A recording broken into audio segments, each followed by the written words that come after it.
I decided not to do that from home. I came to my office because I don't know. That I thought, well, maybe changing everything. That it looks like that is better than here, but I don't know. I don't know. Well, we'll see. We'll see pretty soon. Yeah. We'll see how many people want to join, because if not too many and they behave, we can give them the Zoom link. Yeah. But on the other hand, I mean, it's better to have something recorded. So I don't know. Did people send you answers to your questions? I would say that, well, Anatole, Joan, you, Mindy, no, not Mindy. Santello. Yeah, This morning, Santello sent. Yes, I think that I have half at least. Okay, all right. All right.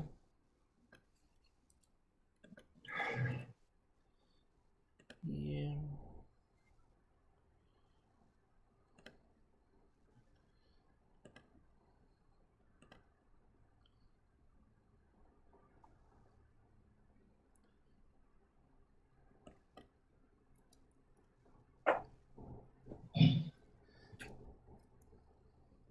Yeah. Last week, Alete was quite exciting to watch your presentation as well.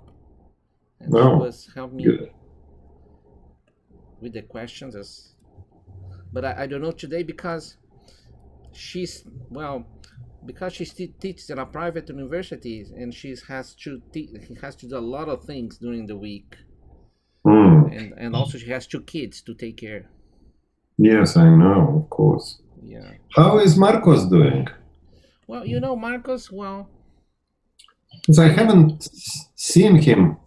I met Marcos when? By the end of the last year. Because someone was here, and then we decided to meet all of us. I forgot who was, but yeah, I have very few information about him. I know that he's quite well because I'm doing something. He's still in the ABC, right? Yes. He's in the okay. And he still lives alone? Yes. Kind of same status. Okay, all right.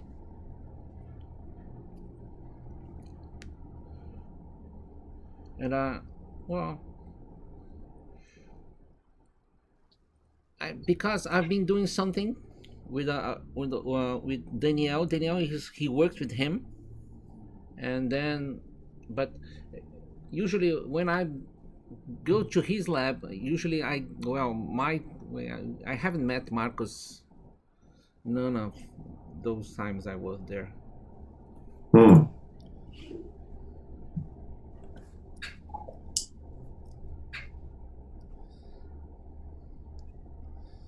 Yeah, but then, yeah, you know, although living in São Paulo, all of us live close. Well, it's so hard to meet those people. Even Sandra and Paulo, because Sandra and Paulo, well, we live in the same neighborhood. And even living in the same neighborhood doesn't mean that we can.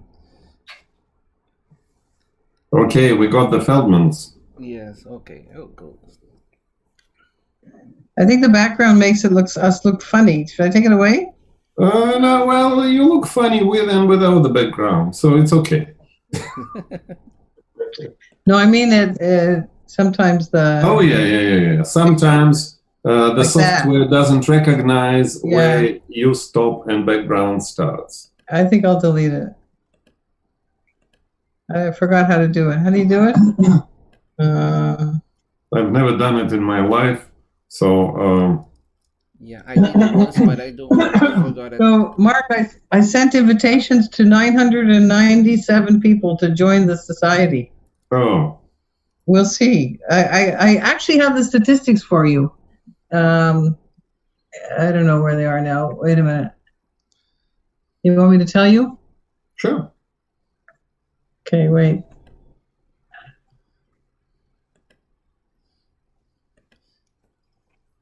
I was going to send it around, but I didn't get a chance yet. Okay, here we go. Participants.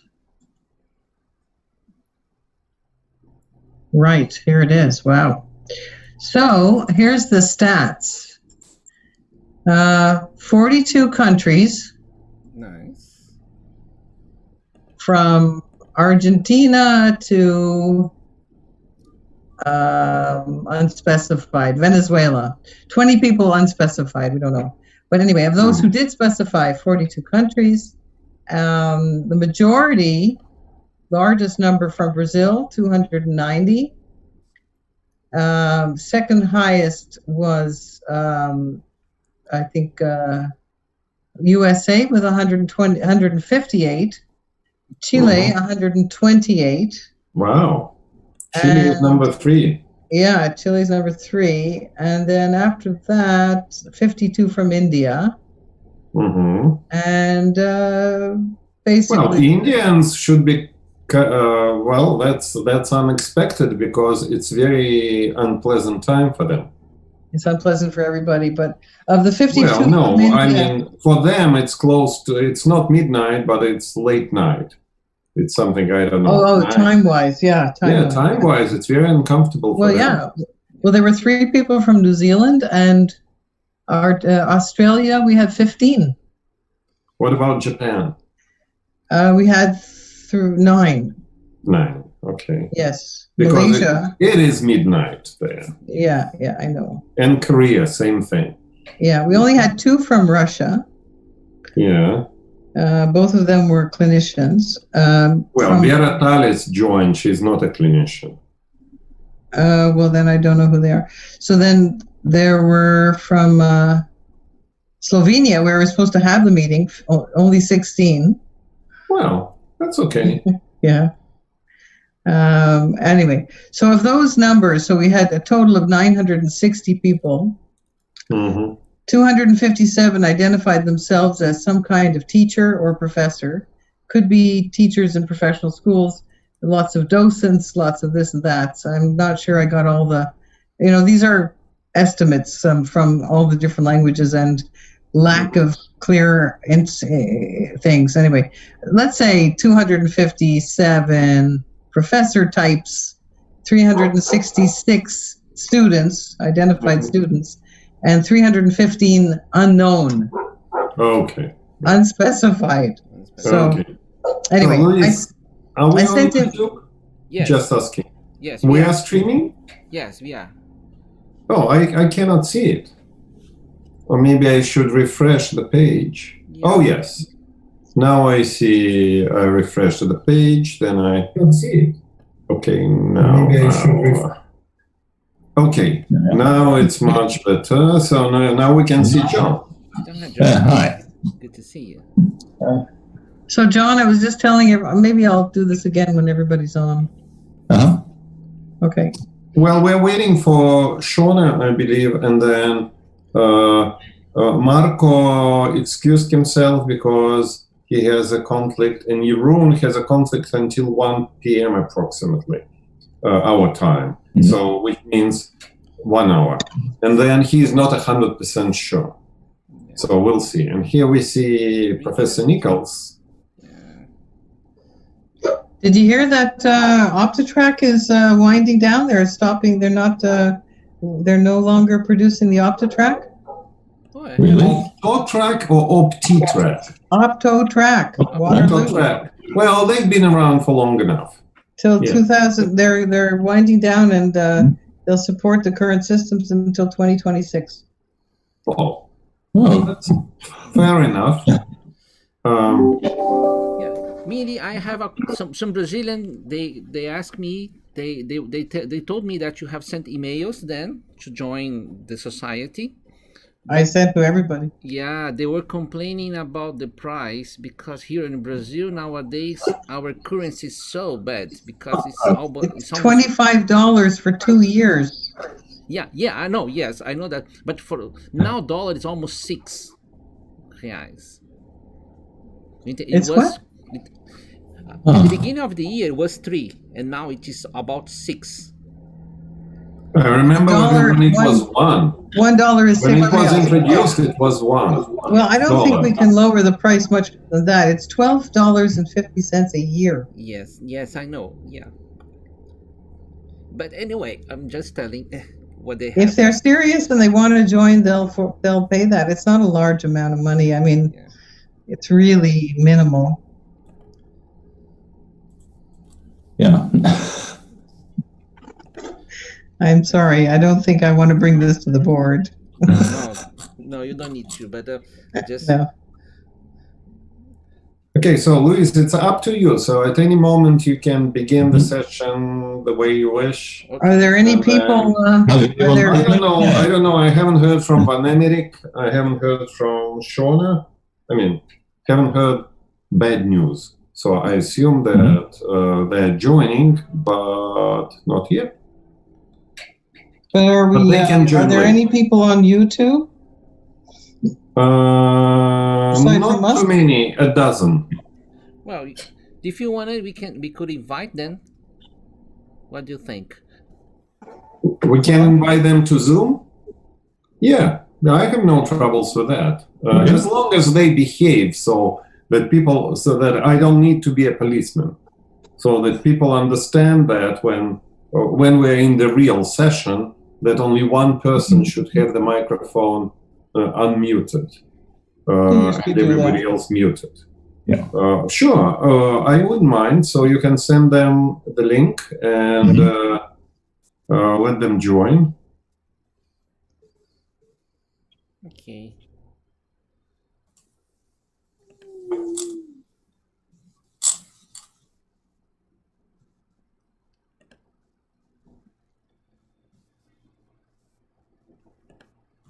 Let me do this.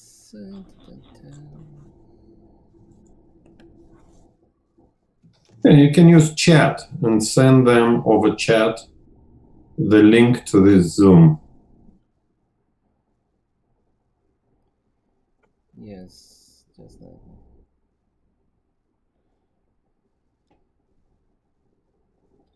Wait, I need to. Okay, we have 13. One more joined. Still okay.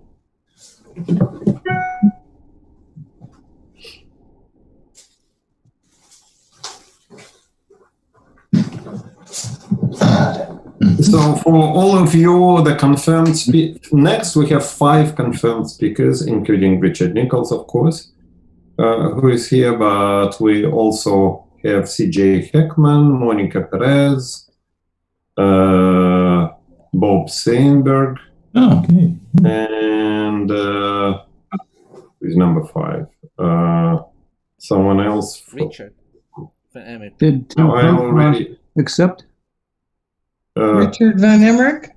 No. Yes, Richard Van Emmerik, exactly. Richard Van Emmerik, right. Exactly, yeah. So we have 5 confirmed, and maybe somebody else will respond positively. I sent to a few people. Well, Tim Cope, unfortunately, is too busy. He wrote me that he's writing grants, basically. I don't know why people waste time writing grants. The chances of getting money are basically 0. So you're putting your effort into the trash bin. Anyway.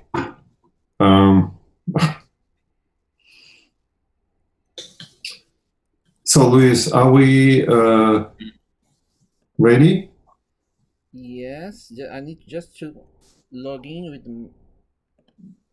my other profile, because then I can, because I stream with this computer, but I do all of this with this computer. Yeah. Well, whatever. It says there's 18 people right now on chat. Right, but we can.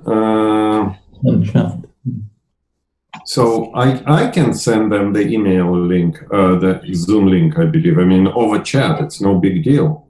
I just don't have it somehow. I mean, the link.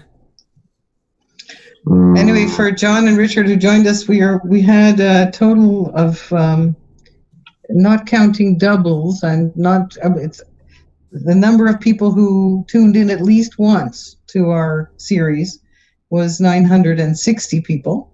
Wow. Wow. From 42 different countries, with the majority from Brazil, Chile, United States. And of the 960, 257 identified themselves as either professors or some kind of teacher. And 366 identified themselves as students, and 315 did not identify themselves. Yeah. So it's not bad, is it? Yeah? It's not bad. Do you know Not how many? Do you know how many listened more than once? Yeah, not. There were a much smaller number, but I actually, what I did was I sent out a link to each person to ask them to join the society, and I deleted all the doubles. But there were maybe 10 or 15 who listened more than once. It was a very small number. Yeah. Yeah. Yeah. Well, I suppose people just tune in for their particular area of interest sometimes. I suppose, yeah. Which isn't the idea of the summer school. The summer school is to listen to everybody and go a little bit outside your box. Yeah. But anyway, yeah. And it's interesting that we had people who tuned in the middle of the night, like from New Zealand, Australia, Korea, Japan. So from really all over the world. In fact, 2 from Costa Rica. Wow. How about Canada? Canada had quite a few, actually. Let me see. 31. 31. That's good. Yeah. USA was 158. United Kingdom, 27. 20 people didn't say what country they came from, but they were all Gmail addresses. 1 from Peru. I don't know. I can go on. Yeah, amazing. Amazing. Well, yeah, it was interesting. I will share with you the questions. Well, are people joining? Have you given them, because I cannot send them. I'm not allowed to send on your YouTube channel the chat. Yes, I did. I asked my students to do that. Oh, okay. Okay, well, there's Chris Jack Cowdra wants to join us, and Daniele Piccatelli. Oh, yeah. And that would be cute. Roger Hobden wants to join us. Yes, I haven't seen Roger for a while. Would rather. Yeah. It would be nice to hear from them. So you guys, if you hear us, find the link. Luis, give them the link. I don't know how that's going to work. I will post it on Facebook as well, in our page.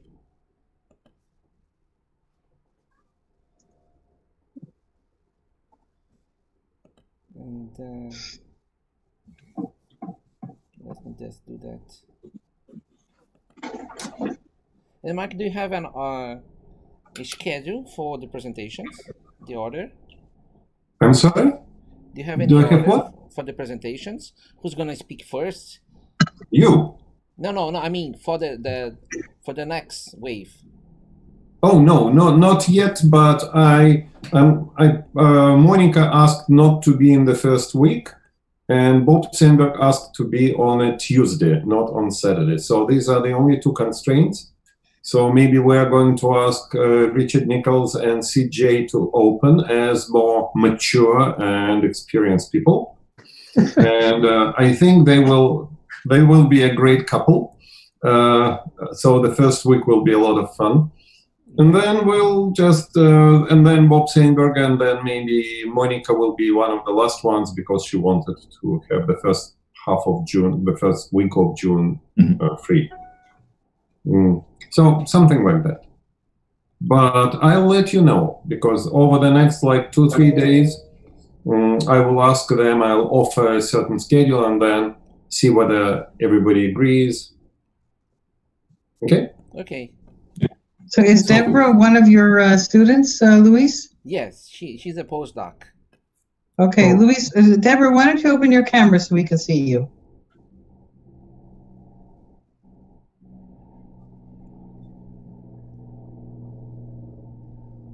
Deborah, you can open your camera. You can talk. Yeah, just a minute. Yeah, you sent the link, but I guess Roger is asking where's the link, so maybe he didn't get it yet. Yeah, I'm trying to make sure this is working. Okay. Yeah.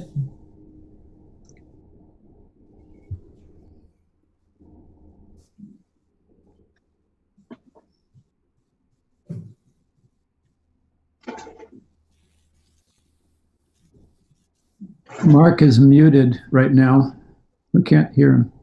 I'm sorry. Yes. Okay, just send this link to everybody on this Zoom and forward it, copy it and forward it to YouTube. Okay, now we're getting people. Yeah, all right. So they got it. On this Zoom and forward it, copy it and forward it to YouTube. Okay, now we're getting people. Yeah, all right. So they got it. On this Zoom. Okay, everybody shut down your YouTube microphones. Make your YouTube. No, Zoom microphone. No, YouTube should be muted first. Because if Zoom and YouTube are on, then it's a disaster.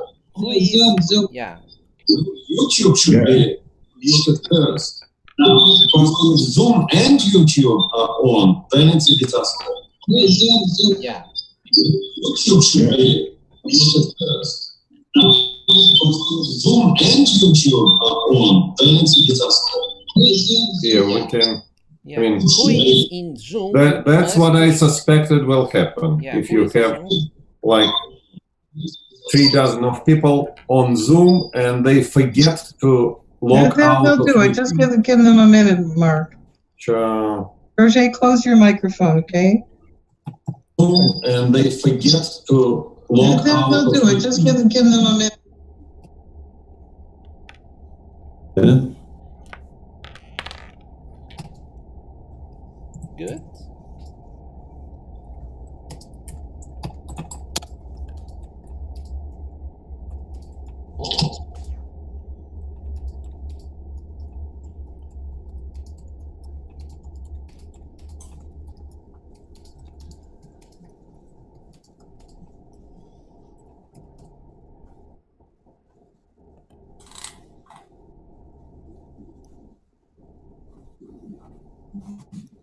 Okay, I'm gonna share the question with you.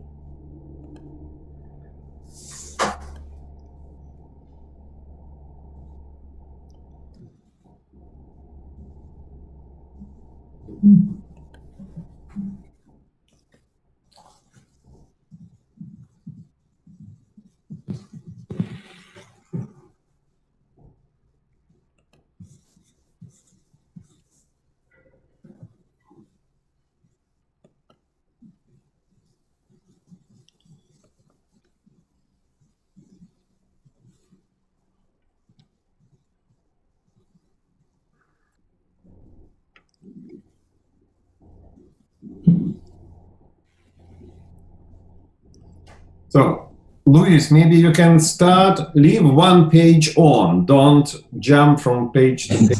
Yes. Yeah. Well, José Praia. Well, so good afternoon to everyone. Good morning to some of you. Good night. Good evening. Good day.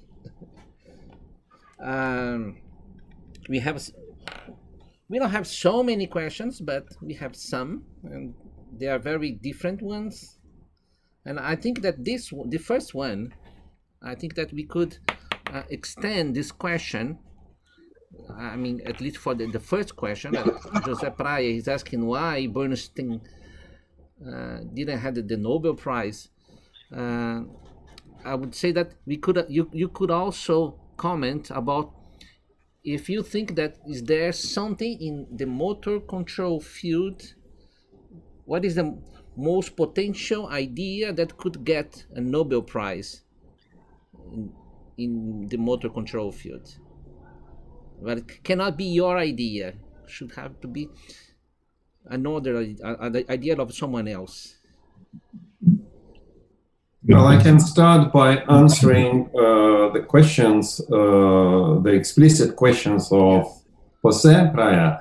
But as far as Nobel Prize, well, okay, let me first answer the questions.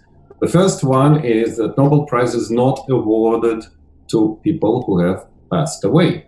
So Bernstein had his chance until 1966, and unfortunately, he was not awarded, or he was not probably nominated, or nobody even thought much, because very few people knew about his studies. I agree that he revolutionized the understanding of not only movement, but of many other areas of neuroscience, like anticipation, anticipative behavior, psychology, what he called physiology of activity. So he was, of course, a unique person. But unfortunately, the society, I think the community wasn't ready to accept his ideas at the time. Even in the Soviet Union, where he was relatively well known, even there, the number of his followers was really, really small. And outside of the Soviet Union, he wasn't known much. Let's not forget that his first translated into English book appeared only at the end of the 1960s after he had died. So these are the reasons. Now, why his theory has not received widespread practical application in sports? It's a very good idea. I don't know. I think it's highly relevant to motor skill acquisition and to training. I really don't know. I think Bernstein's theory is, if we can call it like that, it's actually his multi-level scheme of his hierarchical control of movement is still at a very conceptual level. We are not maybe we are not well understanding what he meant in some places, and in other places we have troubles linking these concepts to the substrate, to what really happens in the body. Because he tried to link his levels to different parts of the body, different parts of the central nervous system in particular, but that was based on basically very little knowledge about which was available at the time. So these were more like wild guesses, and sometimes not very specific. They were mostly based on his observations of patients with different injuries, particularly after World War II, when during the World War II there were many injuries to different parts of the brain, for example, and different patients. But these were really many case studies. There was no brain imaging at the time. There was electroencephalography was at a very low level of development. So not much was really known. So I think the lack of application is following the lack of understanding of what his views really mean at our current level of knowledge, which is also not very deep, I would say. Why it's exclusively strength component? Well, because it's easy to measure. So strength is something that's easy to measure, and a lot of people pay attention to strength training, which is great. I mean, it's great that this field has been developing so well, at least something. Because in the muscle, at least things can be measured more or less objectively, unlike in the brain. While actual biomechanics has walked away from fundamentals of Bernstein, well, I'm not sure about misinterpretation of support reaction force during running, because if you ask biomechanists, and I asked quite a few, they think that Bernstein overinterpreted many of his recordings.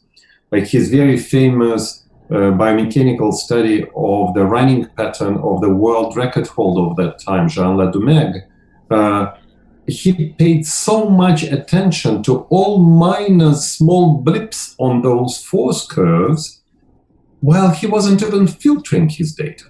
So the data processing at that time was at a very low levels.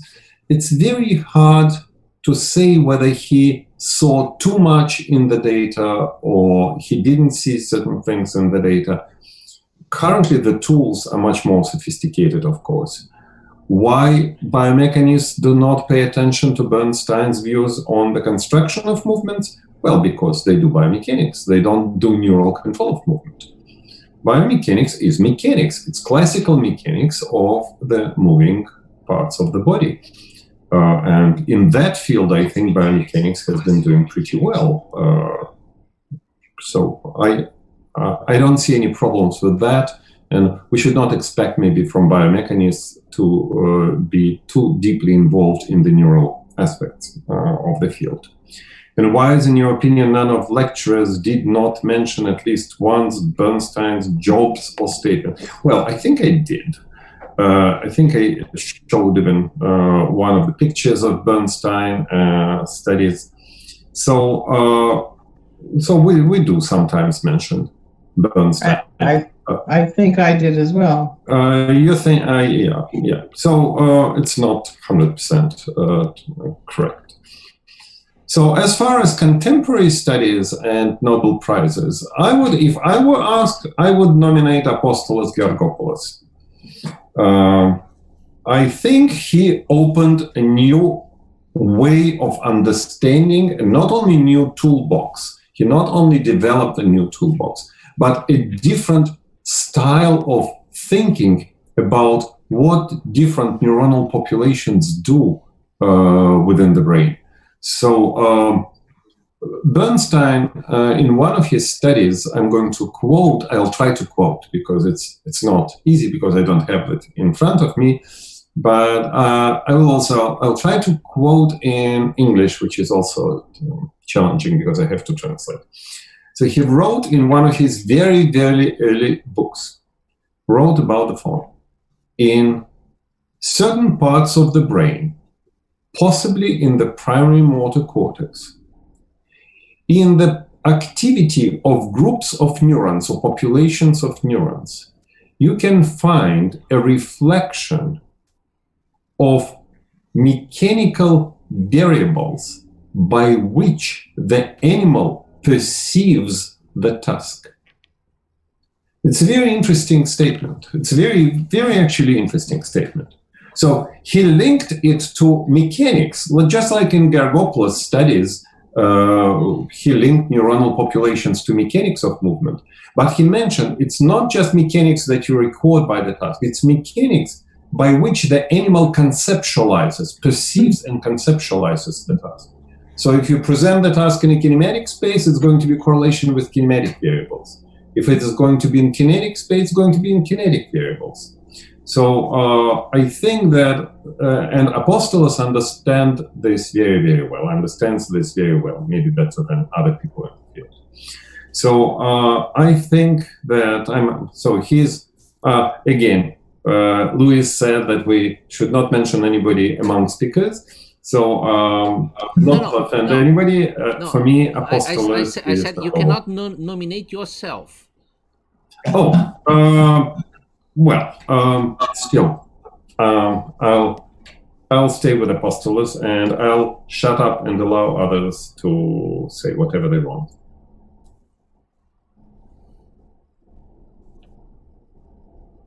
So if you want to add something, please add something. Otherwise, we'll move to the next set of questions. Anatol has some general questions if he wanted to ask. So maybe we let him do that first. Okay. Of course. Anatol. Can I? Yes. So hello to everybody. I got a moment 20 questions, but of course I'm not going to address them all. I just decided that to formulate 3 questions which may be interesting to address for general audience. One question was,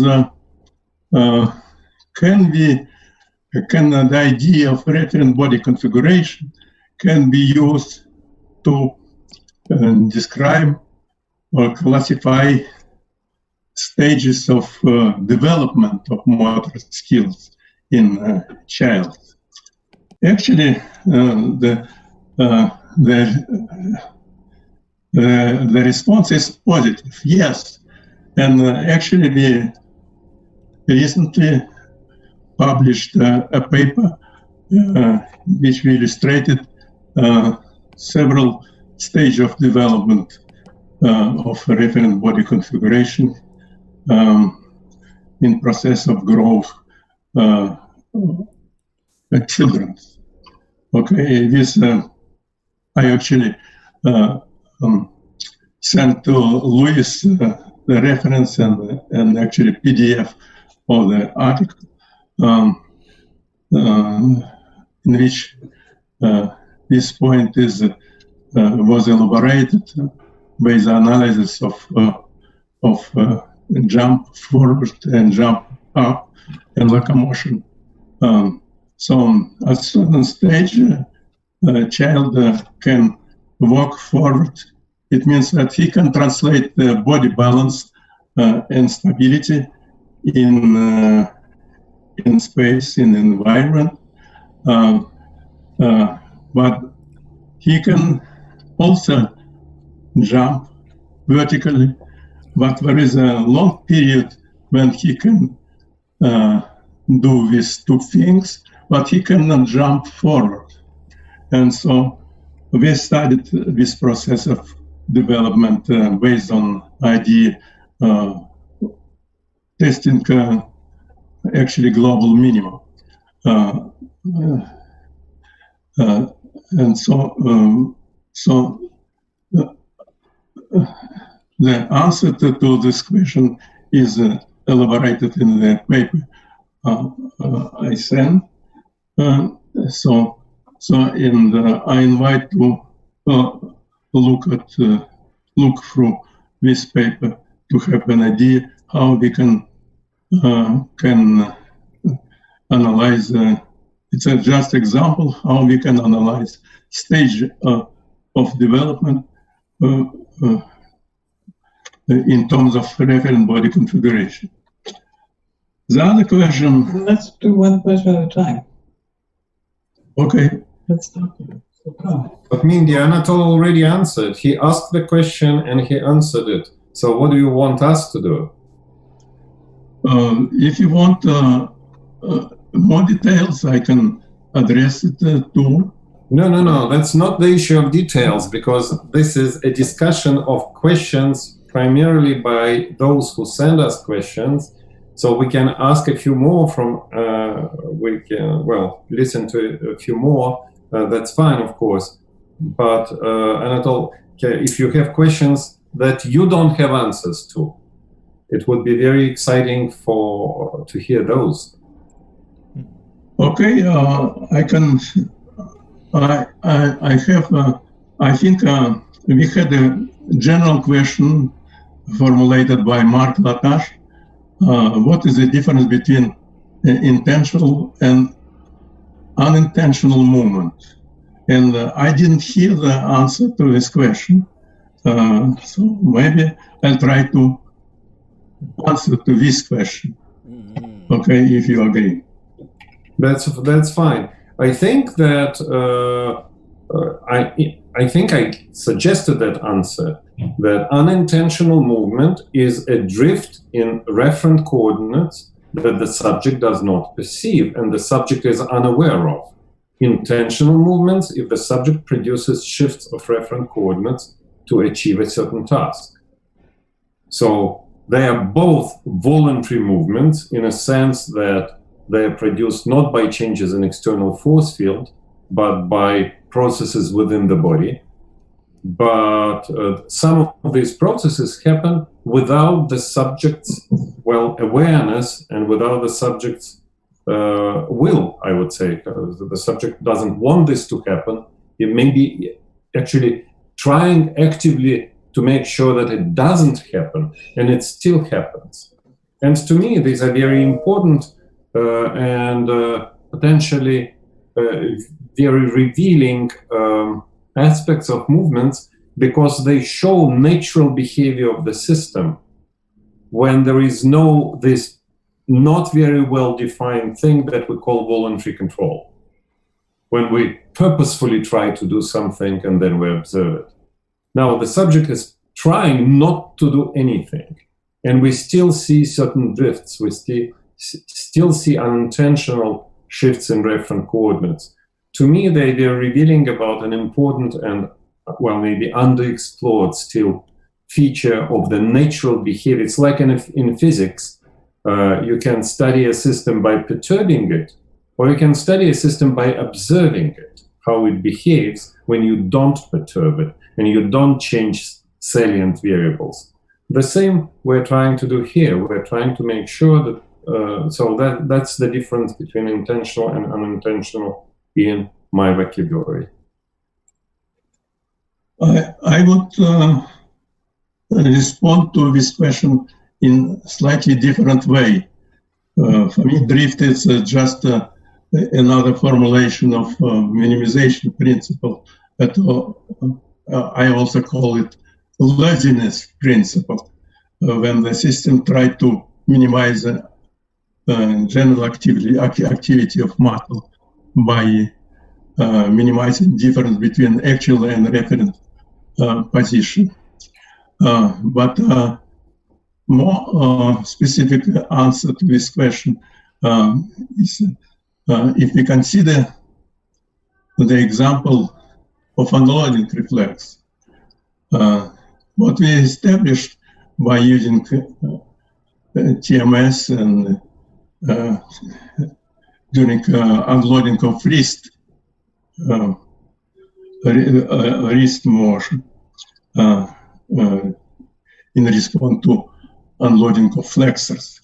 It appears that in response to unloading, the joint moves to another position very smoothly. Everything changes. Position, forces, electromyographic patterns, but analysis of corticospinal influences showed that the system at initial and final position, the system just maintained the same corticospinal influences. So in terms of reference control, it means that in this case,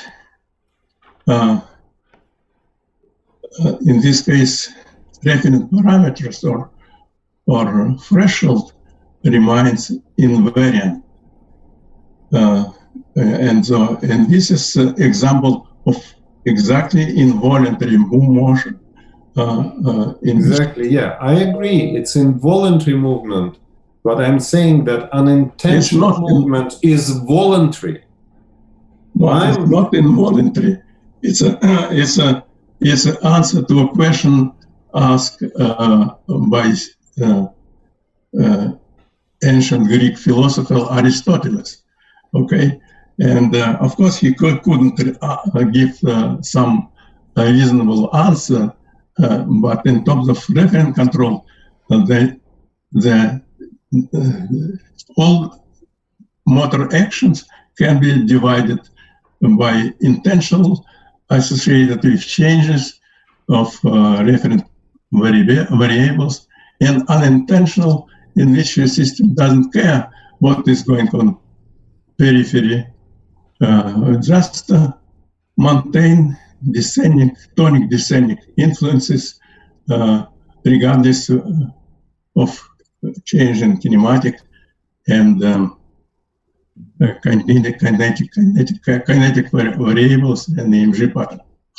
I think we're simply using same words for different things, and that's it's because I just defined unintentional movement as a movement that happens in the absence of changes in external forces.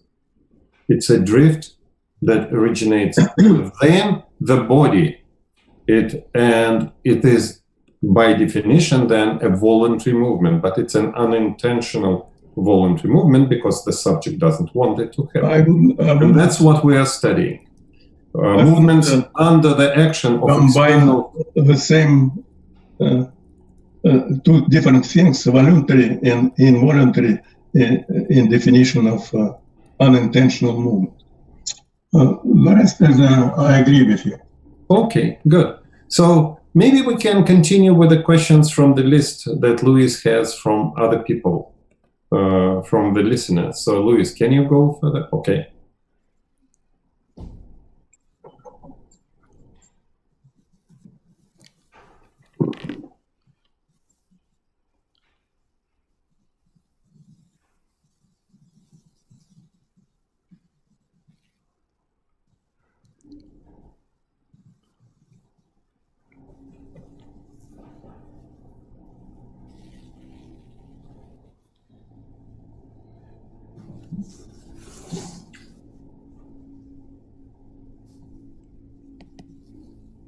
Yeah, this question was made to I think you. that makes sense to read and present all the questions. I think it's better to formulate questions by each presenter because it's impossible to read and answer to all the questions. Sometimes they formulated in a very cumbersome language. So it's better to summarize the questions and address most important of them. Well, it will be very hard to do now in real time. It's hard to do in real time. So, well, this is a very specific question about a specific experiment. So I don't know. I don't have an immediate answer. Of course, it's too. It's a clear question to me, but why it happens, I don't know why it happens really. Because probably we need to know more about the experiment, I suggest. What kind of disturbances were done? What does a disturbance mean? I mean, in what direction they were as compared to the movement? Because the Carlos refers to specific muscle groups, co-activation in different muscle groups, but different muscle groups may be involved differently depending on the perturbation and on the real kinematics of the movement and on arm configuration. So without knowing that, I'm afraid that, well, I cannot really give a knee-jerk answer to this one. So if anybody else can, let's do it. If not, we can move to the next one. Okay, let's go to the...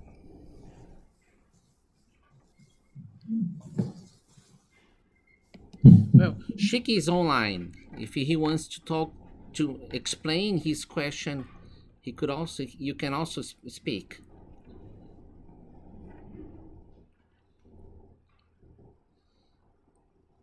Well, I'm not a clinician, so probably I'm not the right person to answer whether understanding of so-called abnormal movements in atypical populations has changed over time. Maybe I can. So it's more for Mindy. I guess this question is more for Mindy. So Mindy. Maybe I can speak to this one. So the problem is that the rehab community has been trying to identify abnormal movements, but underlying that problem is understanding what are typical movements and the range of typical movements. So this is like you have to approach the problem from both directions. So the research community has adopted a better approach to characterizing movement, but they're still far behind in characterizing abnormal movement. The concept hasn't changed, at all. I mean, I'm not really sure I understand the question, but if I can just say that we have been certain people, John Krakauer is one, Margie Delph Murphy has done some work in this area, have been adopting the use of kinematics to understand differences in movement production for specific tasks, and we're sort of building a database. Another person is Daniela Piccatelli, who is now looking at UCM characteristics, using UCM to characterize movements. So we have to use sophisticated techniques to do that, and clinicians themselves don't have access to that. So it takes sort of clinical researchers to do this. It's a slow process. We certainly need a lot more help. So if people out there would like to contribute to this information and collection of data, it would be very helpful. Does that answer your question, Sheikh? You can unmute yourself and answer. Yeah, thank you for the response. Just I want to know whether at this point of time, clinically, do we have to really focus, because there is in the conventional or traditional rehabilitation, we have been always taught to not allow the so-called abnormal movements, whereas whereas we really don't know whether we have to restrict those movements or the task. How can we do? I understand that we are So you're talking about the Bobath versus task oriented dichotomy, correct?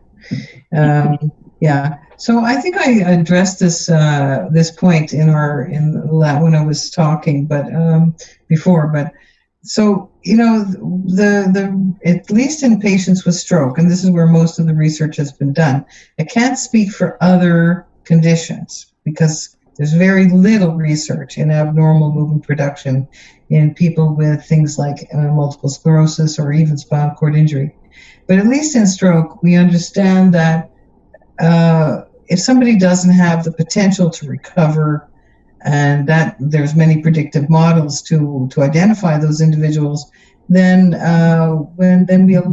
we should be more tolerant to allow the system to find its own way of producing movement, even if those are compensatory or so-called abnormal. And we get to this as a question of, these are now new normals for these individuals, and we should take advantage of that. It's a trade-off between making movements that look normal compared to being functional. For example, you take a stroke patient and you want them to walk well, and if you ask them to walk well, they walk very slowly. But if you want them to move functionally better, which is to move faster and to be able to cross the street fast enough, then they might be doing a lot of compensatory movements, and you may have to accept those in order to get better function. So it's a clinical decision. I think the bottom line, though, is that if somebody has the potential to let's say recover more normal looking movement patterns, because people who have suffered a stroke would like to have more fluid movement and more socially acceptable movement, then we should strive to achieve that if we have the time and the resources. Okay? I hope that answers your question. Yeah, thank you. Thank you. Louise, shift to the next.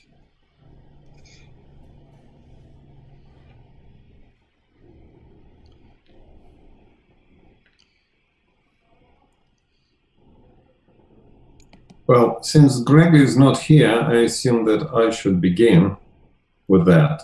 Yes. Considering synergy index and stability of performance, is the synergy index also an index of task stability? I would say performance stability, because task stability is not well defined. So the synergy index is computed always with respect to a specific performance variable, which may be only one of the variables that one can use to characterize the task.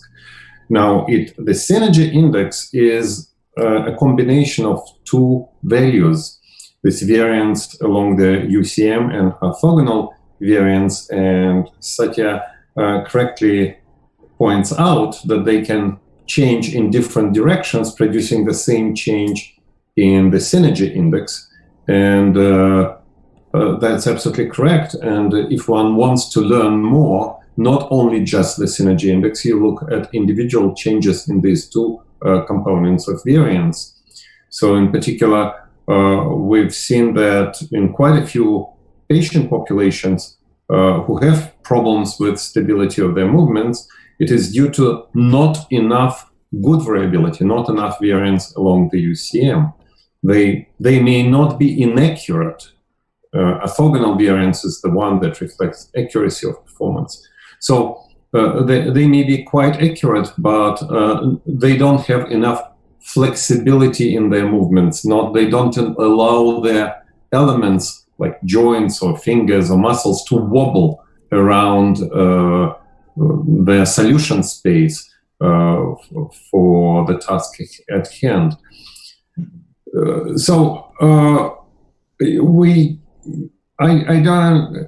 I don't think that there is an apparent contradiction, because one can become more inaccurate and still quite stable. That's fine. You can be inaccurate and stable. Stable means that if a perturbation comes, its effects are mostly going not to affect your performance. But your performance itself may be quite wobbly, quite variable, quite sloppy. So there are sloppy non-synergies, and then there are stereotypical types of performance when it's extremely accurate and very unstable simultaneously. So it's extremely accurate in conditions of no perturbations, when everything is predictable. However, if a perturbation comes, you will immediately see that this high accuracy is not an index of high stability of performance. So we haven't been able to come up with anything better than the difference between good variance and bad variance, or good variability, bad variability, although we tried different other indices. A cross-trial nature of the UCM is often perceived as a drawback. I don't think it's a drawback. It's actually a very direct consequence of the definition of dynamical stability. So trajectories that tend to diverge from each other, they do lead to intertrial signatures of variance, or that converge towards each other. So I don't think it's a drawback. It's a drawback in a sense that you need to collect too many trials to do the analysis. So you need clouds of data points. That is true, particularly for clinical studies. And we've been trying to develop something better. And in a few recent studies, which were kind of purely methodological, we looked at how many trials you need to collect to reach a certain criterion of reliability of your outcome, comparing this inter-trial analysis of variance and things that can be measured within individual trials, like analysis of motor equivalence. I didn't discuss it at all during my talk, but it's basically analysis in what direction your system moves when you try to make a quick action. It's like with a spring, with the example of the spring between your digits. When you try to compress it, and it buckles and jumps out of the hand because it likes to move in unstable directions. Other methods, there are other methods of assessing stability. Perturbations is the most direct method, of course.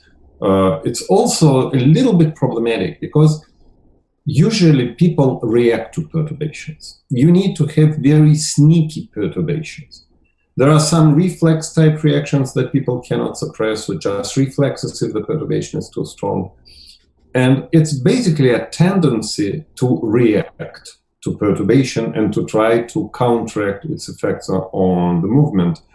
And that's a problem, because if you want, like in typical system identification methods in engineering, when you have a system and you want to learn its parameters, in particular, for example, parameters related to stability, you perturb it, you have a model, and you observe its behavior, and then you fit your model, you get the parameters. Great. But it's great only if the system doesn't react to your perturbation. Now, animals are active creatures, so when there is a perturbation, they react. And during the reaction, they change exactly the same parameters that you want to identify. So it's kind of a large-scale Heisenberg principle. You apply a perturbation, and the system reacts to the perturbation in such a way that you cannot measure what you want to measure with confidence. So using perturbations is a little bit dangerous, a little bit tricky. So we've been trying to do it, but it's kind of can't do it. Different behavior types, cyclical versus discrete. Yeah, we did it with cyclical and discrete movements. Cyclical movements, of course, are much more attractive for this type of analysis because you can collect a lot of cycles relatively quickly. So when you ask a person to do a task like at 1 hertz or half a hertz, then in 30 seconds you collect all the trials you want, or in 1 minute you collect all the trials you want. You cannot do it in discrete trials. You simply will need much more time. So we do use cyclical tasks quite quickly. How synergies change with healthy aging? So far, what we've seen is an overall drop in the indices of synergies, which gets contribution from both lower accuracy and lower amount of good variability, lower amount of variance along the UCM. So we did it for, well, in a number of studies with healthy aging, but the results, the effects are quite strong. So it's in the same direction as with neurological disorders, but milder effects. Mark, can you tell us, can you comment on what UCM doesn't do well? I know you're a proponent of UCM, and it certainly can describe a lot of different aspects of performance that we otherwise can't measure. But what is still needed? What is it not doing well? Well, the method, as of now, it's partly is what Satya Ambike is emphasizing is that this method sometimes confuses two causes for the same outcome measure. A change in the amount of variance along the UCM versus change orthogonal to the UCM. The second one is that it's been an elusive holy grail trying to develop UCM for analysis of single tasks, so time samples, across time samples within a single task. We've been trying, and Stan Solnik, when he was a postdoc in my lab, I think he wasted a lot of his time trying to develop this method. But there is a problem, and the problem is so basic that we don't know how to overcome it.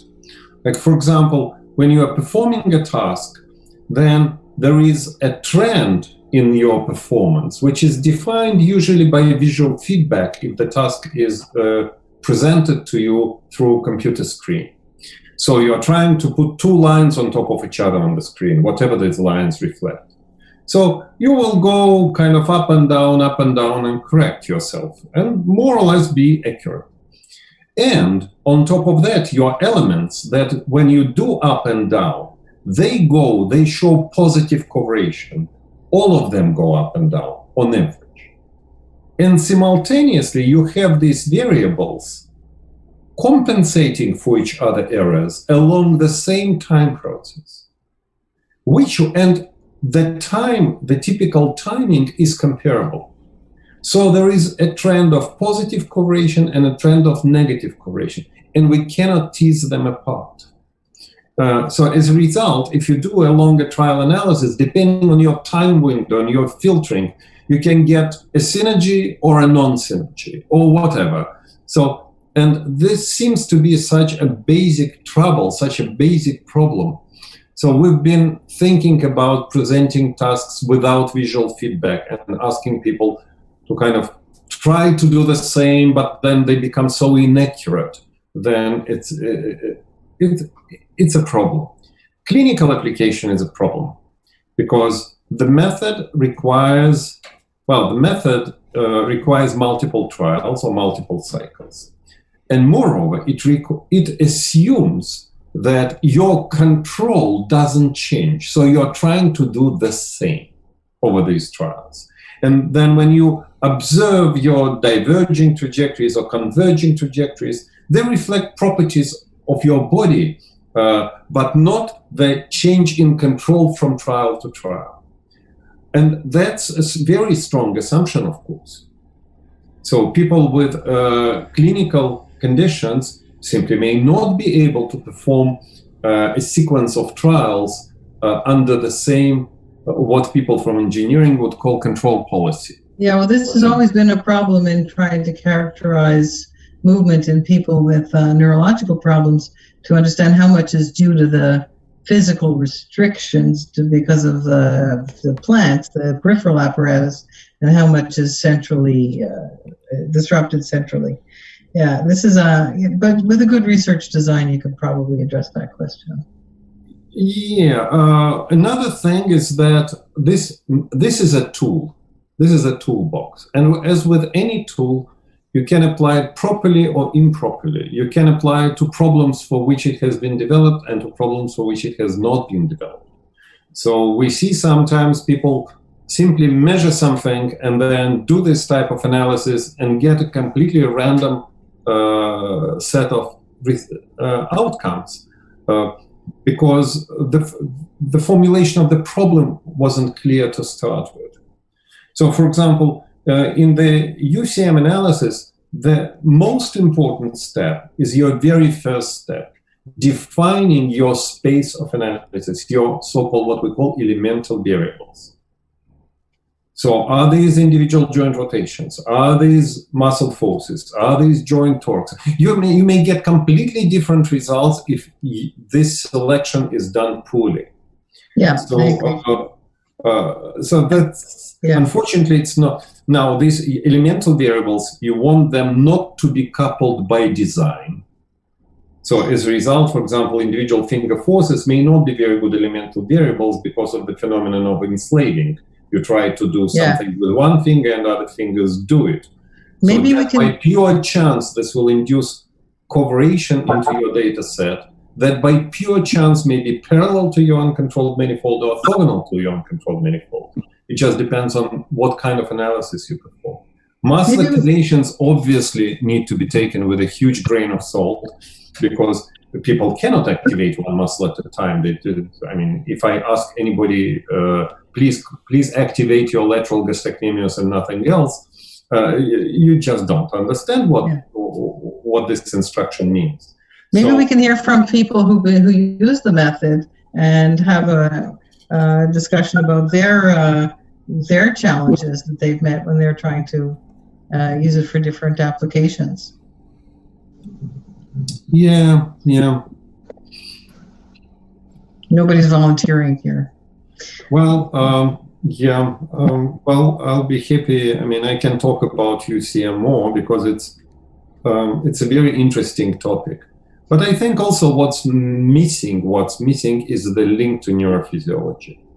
It's been only theoretical. Well, yeah, that's an issue. I think Daniele unmuted himself and showed his camera, so he wants to say something. We'd like to hear from you. Yeah, I think that one of the problems is that we cannot hear. Sorry, there is something very bad with your microphone. Well, that's maybe you can lower it. Hello. Can you hear me better? Yes. Prakash, you can mute yourself, please. So I think one of the major problems is when we apply UCM in neurological population, because they really change their behavior during each trial at different when we collect, for example, when we are doing data collection, or so their reaching is not so stable, for example, during kinematics analysis. And that can be a problem. And I think we should really know what is the minimum number of trials that is needed for reliable estimate of synergy index in neurological population. I think that should be really important for clinic. Yeah, I agree. We estimated the number of trials that one needs to collect for healthy people, and we have estimates of those. But for a neurological population, well, I think it depends on the population. It's probably going to be higher, but then depending on how consistent people are at least in their involvement in the task, not necessarily. We're in the process of actually looking at that question of in neurological populations. Okay, all right. Oh, Luis, can you turn the page?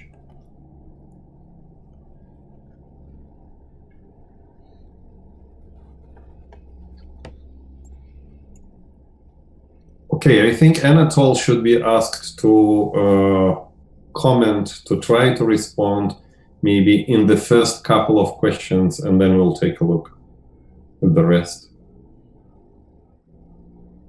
Anatol, are you available?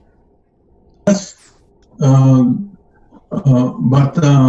I would like to comment about limitation of UCM approach and synergy approach. As I see it, the problem with both synergy and UCM are considered in biomechanical context. And this is limitation because, as we know, any coordination defined in biomechanical terms are emergent.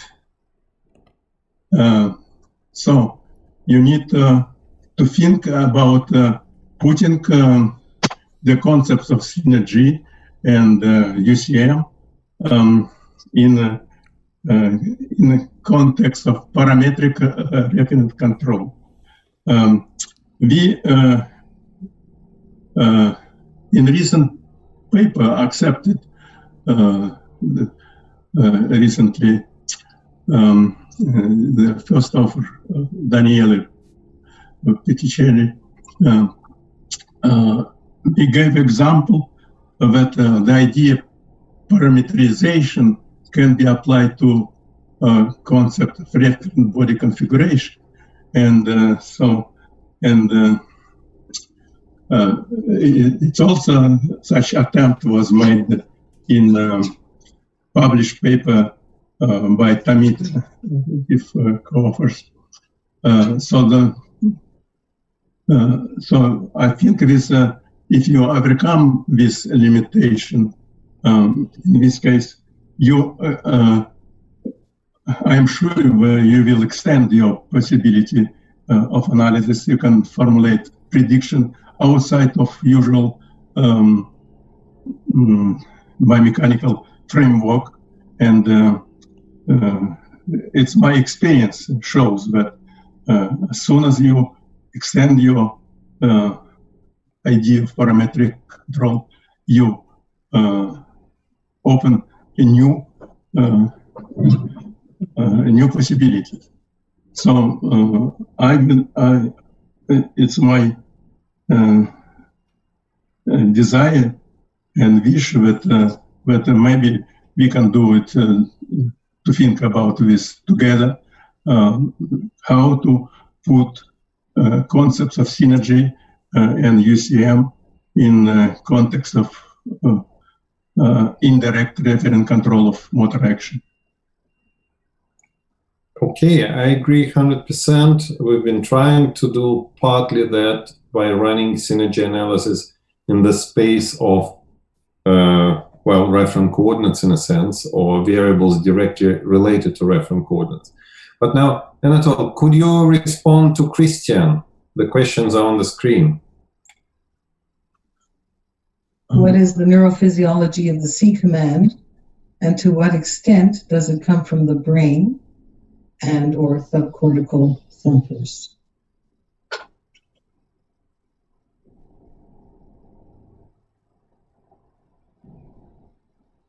Let me just think about this question. What exactly? I think it's a rather general question, but I would say C command should be considered in context of solution of posture movement problem. As we know, C command stroke activation is used in fast movement of single or multi-joint movement in limb motion or in eye motion. Okay, and so a question: how the system combine these two commands? Because C command, if you consider simply direct activation of agonist and agonist muscle, you would create resistance to motion. But the system has a very elegant solution to this problem. R command and C command, there is a hierarchy between them. R command is sitting in the middle of zone, activation zone. So when you produce motion, you carry activation zone together with R command. And this is basic a condition of understanding of equilibrium point hypothesis. So the system, when you produce motion by shifting R command, you carry activation to the posture to which motion is produced. So you transfer stability and balance to the final position. So instead of resisting C command, activation command contribute to speed of motion. And that's what, as soon as you accelerate motion, you activate. Its activation can produce at any level, starting from motor cortex. We know that where C and R command are combined in descending influences. So, of course, you can ask the question, which specific area involved in activation command. I think practically all levels, spinal and supraspinal, as soon as you accelerate the motion, you increase the rate of R command. On the top of this, you use C command and to avoid the problem, posture movement problem. And that's a fundamental. I think there's some evidence that there's areas, cortical areas that respond when muscles co-activate. That was some early evidence by Humphrey and Reed, 1983. Yes. So there is some evidence for some mapping, some way in the cortical areas of co-activation type commands. That is true, but unfortunately that data set hasn't been reproduced yet, I think. I know, it's an old data set and not many people are asking that question. So they're not addressing it. That's the issue. We need to collect data like that. Well, in our testing of corticospinal influences, we always see the presence of R command and IC command. So it's not something phenomenologically, yeah. I mean, from a psychophysical point of view, not from a direct recording in a certain brain area. Do we know from the basal ganglia if people have looked at co-activation? Richard Nichols, can you address that? Yeah, we know that in basal ganglia disease, there is a tendency for co-activation, but I don't think that anybody's actually recorded from cells. In fact, I was going to bring up the Humphrey and Reed evidence too. I think that's the only evidence that I know of where there was direct neurophysiological evidence for the locus of a C command in the primary motor cortex. But in basal ganglia, I don't think it's actually been, the instances of coactivation have been documented. But in terms of any neurophysiological correlate, I don't know of any. That's the problem. We don't have the people who are looking at that question. Right. I know that there is some interesting, one thing that would be interesting to know in the central spinal pattern generators in mammals, as you increase the speed of locomotion, locomotion is considered very much a reciprocal kind of activation system where it's flexors, extensors, etc. There are actually groups of muscles that are co-activated during locomotion to stabilize, say, this is from the cat work, stabilize the direction of motion in the frontal plane because the cat's digitigrade. So the ankle joint is sort of up there in the air, and there is co-activation of the ankle abductors and adductors. So we know that even in locomotion, straight from the spinal pattern generator, there are examples of co-activation, although the exact cells that are responsible for that are unknown. In addition, when the cat locomotes more and more rapidly, actually there is the beginnings of overlap of activation of flexors and extensors at the end of the stance phase, and this presumably is to stabilize, to terminate the movement and begin moving in the other direction. Now, whether that's something that comes out of a actual C command or whether it's a product of the sensory feedback and the dynamics of the movement, we don't know. But certainly for the ankle stabilizers, there's a definite co-activation command that comes down every time the animal takes a step. Okay. I think Anatole can address the next question. Next question about inferior animals. I'm not sure that they're inferior, but the Lamprey experiment. Evolutionary, older animals. So equilibrium point control in insects, in spiders. No. Certainly the question has been addressed in Grishkovsky and Tatiana Belaruzova's work. Yeah,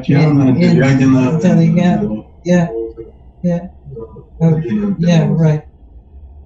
So maybe you can talk about those. I think if you don't understand C command as a direct activation of muscle, but as a zone in which muscle can be activated, but not necessarily always. In this case, R and C command, basic command applicable to any movement,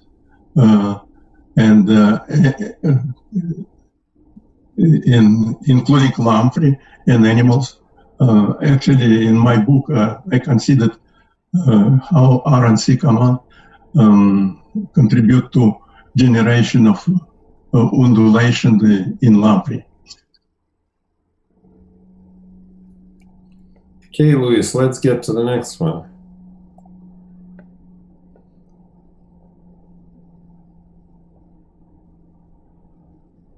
Well, that's a funny question. Can I talk with that? Yeah. So in the current textbooks, there's no mention of tonic stretch reflex as part of the repertoire of spinal reflexes. Yes, it is. It's called the stretch reflex, monosynaptic stretch reflex, which is what we term the tonic stretch reflex is understanding the monosynaptic reflex in a different way, but it's simply the monosynaptic reflex. Well, tonic stretch reflex, usually people put more into it than only monosynaptic projections of 1A efferents. It's just basically the totality of reflex inputs that define activation in response to stretching the muscle. We cannot separate these things from each other in behaving animal. Even in preparation, it's not easy to separate these things. Because when you stretch the muscle, you will also activate Golgi tendon organs and secondary efferents and everything possible and impossible. So it's the same consideration for the MSR. But unless you have a reduced preparation. Basic I don't think there is a basic neurophysiological mechanism for the tonic stretch reflex. There is totality of a lot of mechanisms, but maybe Richard can add to that. Yeah, I think this is actually a pretty specific question. So the problem that's addressed here that I think that Christian is addressing is that the responsiveness of the muscle spindle receptor is a very large dynamic response and a relatively modest static response. The secondary spindle has more of a static response, and maybe that contributes. But the question is that the stretch reflex does have a stronger tonic component than would be predicted by the response of the primary ending of the muscle spindle. So in the old days, the idea was that there were things called reverberating circuits, which got turned on when you stretch the muscle, and they maintained the activation of the muscle during the tonic phase because it was recognized that the response properties of the primary ending were not sufficient. And then what Christian added to his question here had something to do with persistent inward currents. And this is something that perhaps CJ will address when he talks, because he's an expert in this area. But it turns out that when you stretch the muscle and the spindles activate the motor neurons, the spindle inputs also activate these channels that open to sodium and calcium, which tend to remain on. Those are called persistent inward currents. And so the old idea of reverberating circuits was replaced by the idea of persistent inward currents. And that seems to be the current explanation for the tonic stretch reflex as opposed to the more dynamic phase, which is directly contributed by the muscle spindle. Golgi tendon organs may contribute during locomotion because of positive force feedback. And the secondary endings may contribute some as well, but their projections to the motor neurons are relatively more modest. The tendon organs and secondary endings tend to have very distributed projections to other muscles and so forth, so they're kind of a separate issue, but between persistent and recurrence and the primary ending, you can explain the tonic stretch reflex. Okay.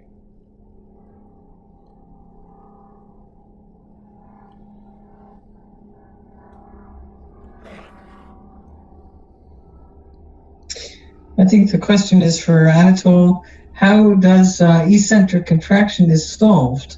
I'm not sure you solved what you mean by solved, but maybe explain under the equilibrium point model, eccentric contraction. Can you answer? So what is the problem? I don't see the problem. You have, say, external load, and you and you want to balance the load. You just shift threshold until you reach on the eccentric, or what is the name?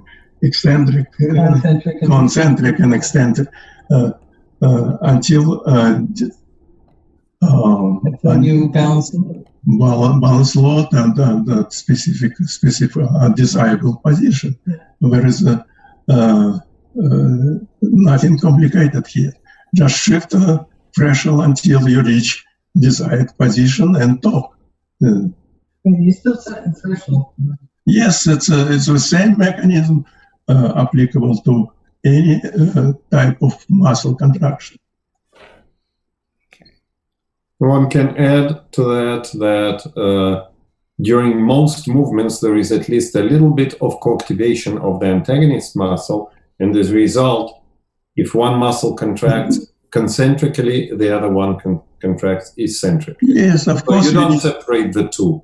I Of would say course, that. you need to take into account that the muscle force line characteristic has some kind of hysteresis and so on. But nevertheless, you still blindly can move thresholds until you some body or some feedback, sound or vision or kinesthetic sense tells you, your eye reach your desired position, and that's it.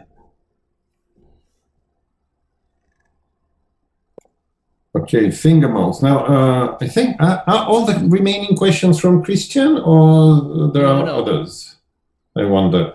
Well, in the brain, what characteristics of finger modes are represented in the brain? I don't know. So, I probably, well, it depends what part of the brain you look at. Probably, I don't know, if you look at sensory fields, you may find different things from primary motor area. So, hard to say. I don't think that anyone recorded individual neurons in humans when they did one mode at a time, when they tried to press with one finger at a time. So I don't have an answer.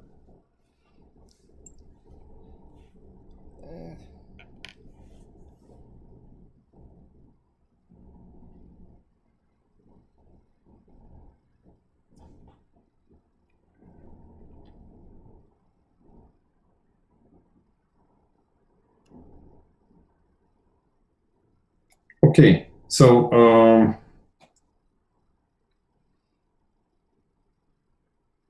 yeah, well, these are very these are more like psychophysical type of studies when you try to reproduce based on memory the same level of force, and the overall tendency to show higher levels of force during reproduction, it has been known. It's been published, I think, and reviewed in a few reviews, probably by Simon Gandivia reviews and maybe some other reviews.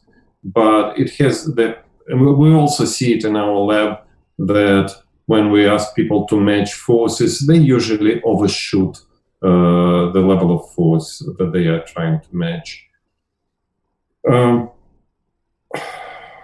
They have, well, I would say maybe it's not capacity to perceive a 50% MVC force level, but simply different effectors have different psychophysical curves. Whatever subjects think is 50% is.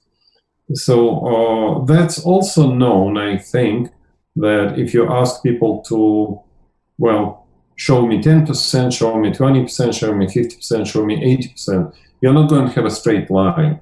And measure the real force the person produces. These are going to be curved characteristics, and they are curved differently for different effectors. But so that's as much as I know.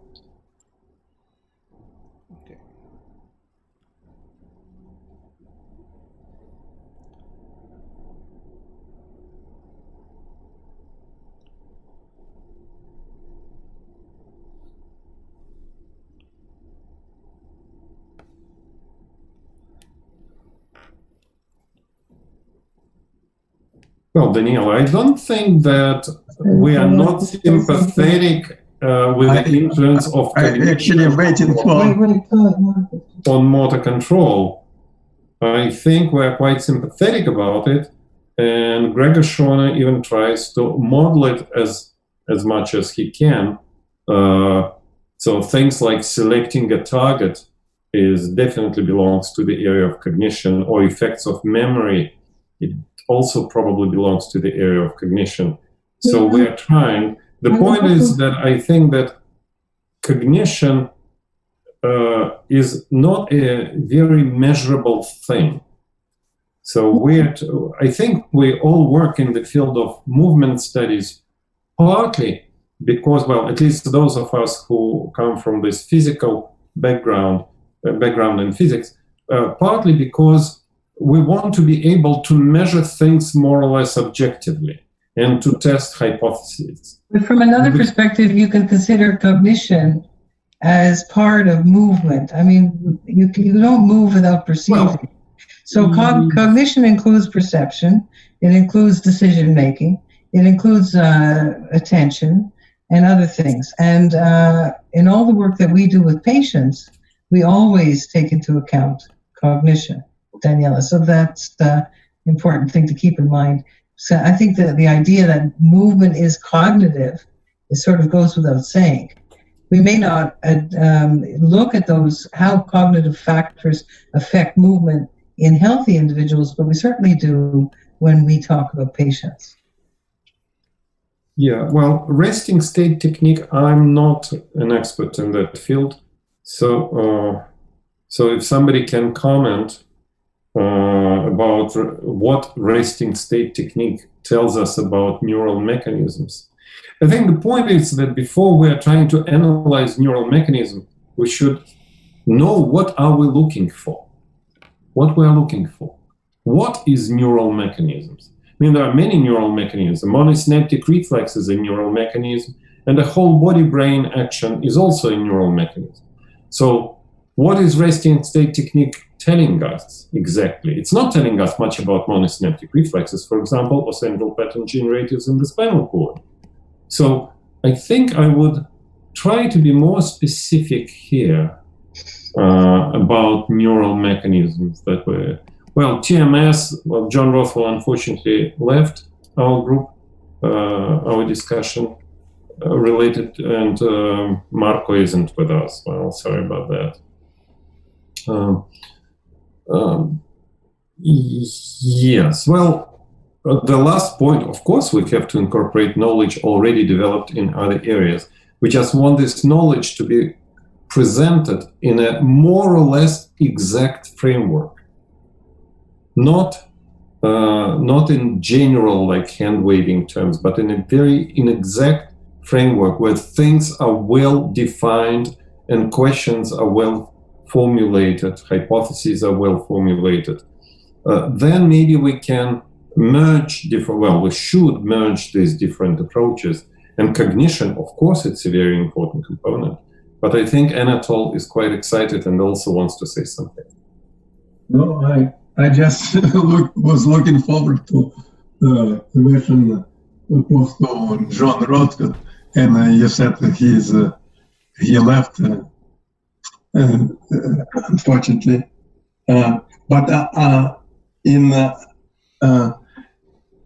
I had a question related to his talk. Maybe I repeat the idea that according to his data,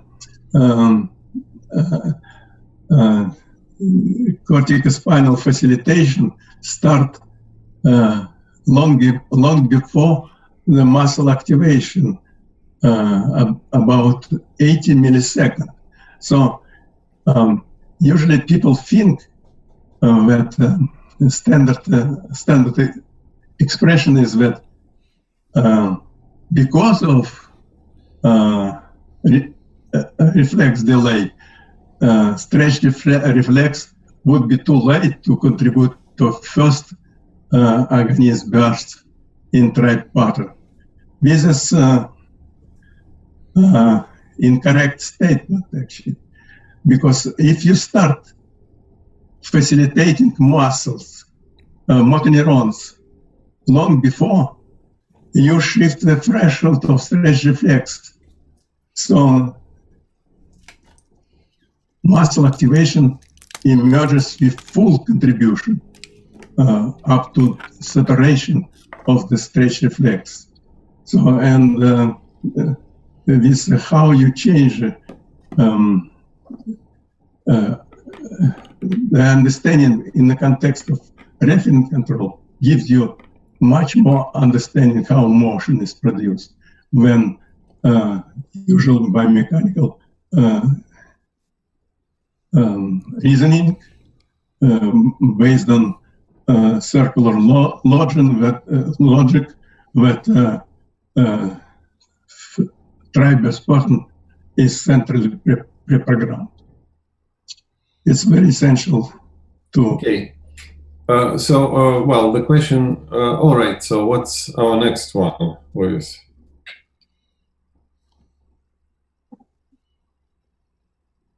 What is the question?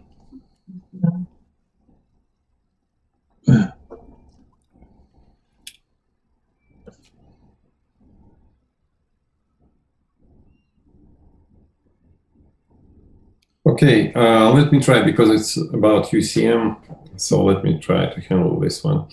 So the first specific question here is, does the structure of variance depend on the number of elements involved in the task?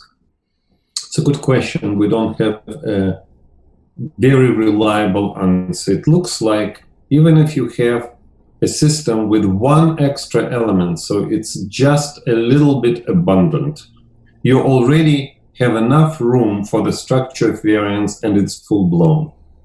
On the other hand, I don't think there were any studies, like for example, you can ask people to produce tasks with 2 fingers, 3 fingers, and 4 fingers acting in parallel. Now, when would you see high indices of stability? The question is high indices of stability of what? As I mentioned, I think before, if you offer a specific task to the subject, this doesn't by itself mean that the subject will stabilize variable most directly related to the task. The subject's brain is reinterpreting your task. Okay, I think I mentioned that in 2-finger force production with force feedback, people are not stabilizing total force. They're stabilizing total moment of force, which leads to force destabilization. Now, if you add fingers, you add possibility to stabilize moment and force on top of that. And then the indices of force stability go up with the addition of new fingers. But that's kind of unfair, because your task formulation and the subject's understanding or reinterpretation of the task were different. So I'm unaware of studies where this problem wouldn't be present. And the structure of, and that would show difference. I think Jacob Shim ran a study with multi-finger force production, and he got results suggesting that there is a tendency to increase the index of synergy, of force stabilizing synergy, with an increase in the number of elements. So more elements is better. More elements is philosophically better, I would agree, but again, the jury is up there. So I wouldn't say it's a done deal. How much of the task-constrained variances, task-constrained variance, I'm not sure that I understand, come from biomechanics and neural sources? Well, you change the formulation of the task. You just ask the person to do more or less the same thing, but attend to another variable. Whatever changes is definitely not due to biomechanics, because then the biomechanics is the same, but you simply reformulated the task, or you changed feedback on the screen for the subject. So yes, sometimes you may see covariation that may be interpreted as a synergy due to just the mechanics, the constraints. Like if you put objects with different weight on a table and you measure the forces under the 4 legs of the table, they will show certain covariation with the weight of the load. But we do not call it a synergy, it's just the table. This covariation is due to the design, to the mechanics of the object. However, you cannot give the table a different instruction, repeat the experiment, and get a different result. So if you if you suspect that part of your results may come from biomechanics, the suggestion is change the instruction to the subject, well, in a meaningful way, and see whether the results change. Then it's definitely not mechanics. Can anyone physiological mechanistic description of an internal model idea do we want to speak about internal models? I mean, if anybody wants to speak about internal models, please be my guests. I put internal models into the same category as ghosts, souls, I don't know, angels interfering or devils interfering with the task or something like that, or helping you with the task. So it's not, to me, it's not a well-defined concept. Now, whether it's an extension task or gravity or no gravity, this is kind of secondary. So I cannot give a physiological description of something that I don't know what it is. So if somebody else understands better, well, please do it for me. I don't understand it any better, Mark, but I do have a question about internal models that has to do with internal models that maybe you can address. And I'm sorry that Gregor is not here because I would like to get his opinion as well. I think I understand some of your objections to the concept of internal models. For example, internal models of the Wolpert variety define motor commands, whereas I think in Anatole's theory, we control movement by controlling parameters, not by controlling variables, whereas the Wolpert version of internal models is to control variables through motor commands, forces, lengths, whatever. So, and I get that, and I don't think we need to discuss that unless somebody else wants to. A second feature of internal models is that they have this extremely complicated computational scheme, which involves an inverse model and two forward models. We were trying to puzzle through one of their papers this morning about internal models in the cerebellum and trying to figure out this. And it's interesting. They've got some physiological data, but it's really, really complicated. But the one thing that I wanted to address, and Gregor brought this up a little bit in his talk, I think, if I remember correctly, and that is one idea is that there is something about the descending signals that perhaps predicts the impending dynamics of the movement. In other words, the virtual trajectory may be organized in such a way to deal with certain inertial forces, intersegmental linkages, and so forth. And I know for one thing is that even in the lowly central pattern generating circuit in the mammalian spinal cord, there are definitely commands, or there are signals that are generated that deal with inertial coupling. For example, when a cat does a paw shake, where a cat steps in a puddle and shakes off the water, much of the motion goes into the ankle, and the muscles about the knee are contracting almost for the sole purpose of stabilizing the interaction torques created by the movement of the foot segment, so on and so forth. So the question is, with the referent coordination model, I was just wanting to some clarification from you and Anatole. To what extent do descending signals encapsulate or represent somehow the dynamics of the movement? So we're not talking about the details of internal models in the Wolpert. It's really the extent to which I think you used the word pre-programming of the virtual trajectory in one of your talks. To what extent does the pre-programmed set of instructions, whatever they may be, the R and C commands, to what extent do they incorporate dynamic information? So, Mark, do you want to respond?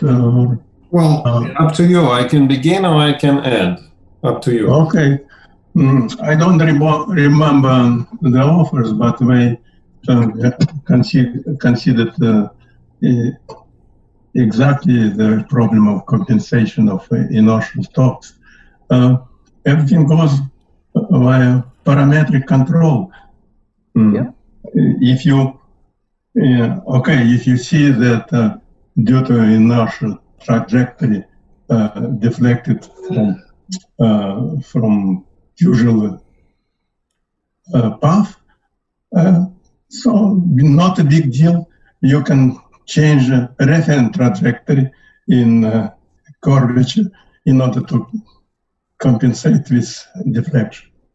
And I don't remember reference to the model based on equilibrium point hypothesis. The author, unfortunately, I forgot the author, which exactly show that there is no problem for equilibrium point hypothesis to deal with this problem. Actually, we had a model behavior in Coriolis force field.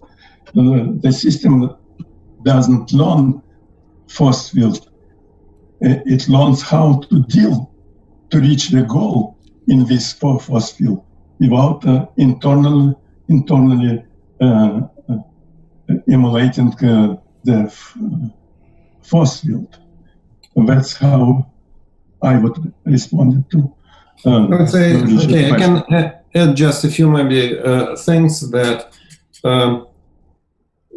we should separate tools and how we learn to use tools and how we apply them from the computational process that connects the neural part of the action to the mechanics of the action. So the internal models assume that there is this computation that links the neural signals to mechanics or mechanics to neural signals, whether it's forward or backward model. My favorite example is that when you drive a car, you have certain tools like pressing gas pedal, pressing brake pedal, turning the wheel, but you're completely unaware of how your actions actually produce rotation of the wheels. You don't know how pressing the gas pedal leads to a change in the injection of fuel and movement of the cylinders and transmission of the thing onto the wheels. You don't care. You just learn certain type of rules. If you want your car to turn right, this is what you want to do. If you want your car to accelerate, this is what you want to do. But your tools, so you use your tool as your tools. So the same here, you use your RNC commands and, well, similar things as tools to produce certain actions. If you're dealing with an external force field which is very unusual, you try to approximate it based on your best guess. And sometimes you make a mistake, and then your second trial you will already perform much better. So there are examples of this one trial learning. If you already know a little bit, you have some experience, then your guess is going to be better than in a person who doesn't know anything about the force properties. And the same with dynamics, because we know, of course, know in quotation marks, we're used to dynamical interactions of segments of our own body. So we map our RNC commands at the level of the whole body or of the limb to RNC couples that go to individual joints in a way that takes care or nearly takes care of those interaction torques that we don't want them to interfere with the action. So I don't see a major problem in dealing with interaction torques or any other sources of torques. I'm not sure that the brain, by the way, separates interaction torques from gravity or from inertia or from anything else. It's just learning how to solve a task with a set of tools that you have in a most comfortable or most economical or I don't know, most pleasant way. Yes, I accept all that, and I wasn't trying to challenge. I think that there's no problem with using a virtual trajectory to deal with any kinds of torques. But I remember some time ago, and Gregor mentioned this in his talk, there was some controversy as to whether there was an N-shaped trajectory in the virtual trajectory, which might seem to be appropriate for dealing with certain kinds of inertial situations. And it seemed to me there was some concern about whether that was compatible with the equilibrium point hypothesis. So I just... It is, any shape of trajectory is compatible with equilibrium point control. Okay, and good. You can change your R command in any shape you wish. Now, the question, if you want to make a very fast movement, whether the shape of your trajectory depends on the mechanics of that movement, or you always go straight from the beginning to the end, well, there may be some disagreement. I don't see it as a major disagreement, it's a principal disagreement. Because, of course, people change their command. Like, for example, if you're moving an extremely heavy load, your rate of change of your R command, and you want to move it as fast as possible, the rate of change of your R command may be not as fast as if you're moving a very light load. Which is, you are taking loading conditions into account in the generation of the shape of your control signal, of your neural control signal, and I don't see any problem with that. Yeah, end shape is just one specific example of changing the time profile of your neural command to fit the mechanical features or specificities of the task. So it may be there or it may not be there, depending on what kind of load you're dealing with. Perfect. That's exactly. Anatol wants to add something. I would like just to add, I totally agree with the explanation of Mark. I just want to prevent us from thinking that except the RNC command, the only command or tools. No, there is reference configuration, body of the body concept, which deal with multiple muscle body configuration as a whole. There is sub set of this reference body configuration applied to head, eyes, arm,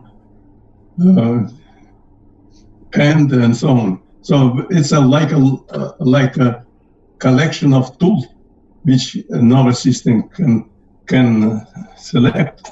And as I said, there is a general challenging problem how the dynamical system based on reference control should be organized to produce what we can produce in terms of repertoire of motion and so on.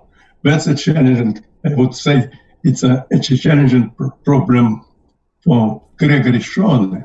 That's I wanted just to add, not to consider too narrow the concept of reference control or equilibrium point hypothesis.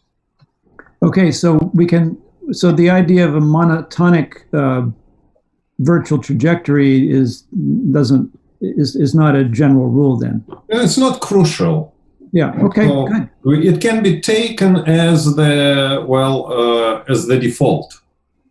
So if there are no complicating features of the movement, that's what you do. If there are complicating features, it doesn't have to be. Fantastic. Thank you very much. Sure. There is a follow-up question from Fariba. Fariba, nice to see you on the screen. So about dimensionality of the uncontrolled manifold and orthogonal space. It is an important question, and it has several levels, several layers of complexity. So the top one is kind of trivial. If you want to compare variances between spaces with different dimensionality, you should normalize your variances per dimension. This comes from statistics. Variance that's why we use variance rather than something else, is an additive measure of variability.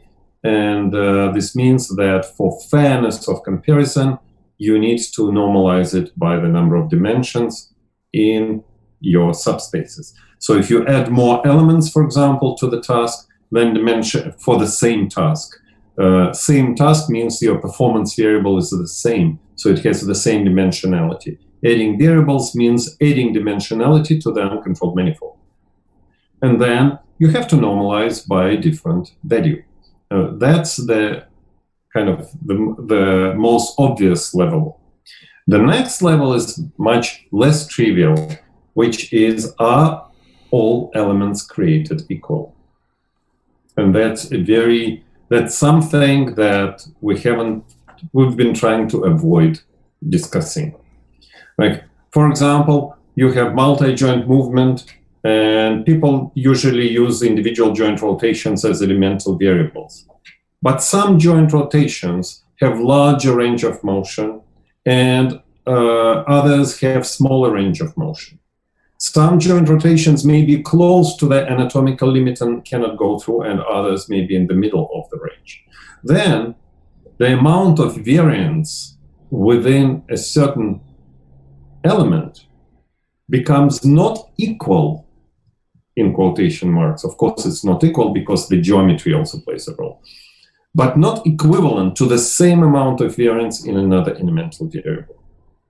So, for example, we may have elemental variables over which we have very accurate control, like joints that we really know how to move. And then we have joints that we're not very good at controlling independently, accurately, like internal, external rotation of the shoulder. If you ask me to move it over like a certain number of degrees, I'll make a twofold mistake easily. If you ask me to move, I don't know, my wrist by a certain number of degrees, I'll probably have a mistake of maybe, I don't know, 10% or 20%. So are they equal? Should they be taken or considered equally in their contribution to variance within an orthogonal to the uncontrolled manifold? Also, depending on how your uncontrolled manifold, it doesn't have to be oriented equally with respect to your all elemental variables. It may be organized in such a way that some elemental variables contribute a lot to motion within the uncontrolled manifold, and other elemental variables are nearly orthogonal to the uncontrolled manifold, and they contribute very, very little. So again, we start wondering. That is a much more complicated level of understanding. We try always to make sure that if this is a problem, it's not a big problem. So it's not going to lead to a large or qualitative change in our conclusions from the experiments. But basically, that's why I said some minutes ago that selection of elemental variables is the most crucial step in performing the uncontrolled manifold analysis. They should be selected very wisely so that they don't have a built-in covariation. But they, on the other hand, you don't want to miss elemental variables that potentially are important. But you don't want to add into your analysis in the variables that don't do anything for your task, because then you simply change dimensionality without adding variance into your analysis. And then simply just normalization by dimensionality will affect your results because you added an irrelevant variable to it. So it's not very simple and straightforward, but I mean, something we have to think about.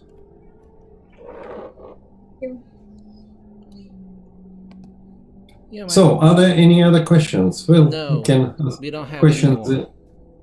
You don't have more. What about everybody else? Or are you all tired? We are actually close to 2 p.m. So we're close to 2 hours of discussion, which isn't bad. It's so nice to see so many familiar faces on the screen. So, no other questions? Fantastic. All right, then I would say thank you all very much. And we are very likely 2 weeks from now, we're going to resume that is with one at question least. Just came one. From I'm sorry? Gaurav. Yeah, you can talk. Open your microphone and ask. Because hi, this is Chingish. There was one question that I thought that was in the slide by Daniela Matos, which I don't know if you have that question, which was about finding parallels between motor control and motor rehabilitation. And I thought that was a good question that perhaps, I don't think it was addressed. Luis, can you dig it out? This is a very broad concept. I don't know what the question is. I completely understand, Wendy. And I thought you would be a very good person to at least, tell us a little about where you think the next 10, 15 years are heading in terms of, finding more connections and stronger connections between the two fields. They're not the same. They're not two fields. They're the same field. That's my issue. Yeah, but our focuses are very different, right? I mean, I think, you're right. But I think the way we're doing our research in science right now, we need to find stronger overlap between the two fields for sure. There have to be a larger critical mass of people doing research in populations with motor disorders. And then, the first stage of any scientific inquiry is describing the deficits. And then the second is looking at interventions or ways of altering those movements, and that's where we have to go. But we need a lot of people to do that. I think I can count 3 that are doing that right now. So that's a problem. Yeah. So join the club, please. Yeah. Okay. So, yes. Gaurav has asked about what the motor cortex encodes. Well, I think the answer is everything. We don't know what the motor cortex encodes, but at least some of Anatol's recent studies and of his students have shown that, if anything, it encodes lambdas for participating muscles. But that's... getting direct evidence from that is a bit challenging. Yeah. That's very crude, of course. Well, and there is another question. The motor control is not a problem to solve in a deterministic paradigm? Is that a question or a statement? Sounds like a statement. Asking for opinion, a statement. It's a statement. Yeah. That's fine. Statements are also fine. I don't see any problems about deterministic. I mean, what do you mean?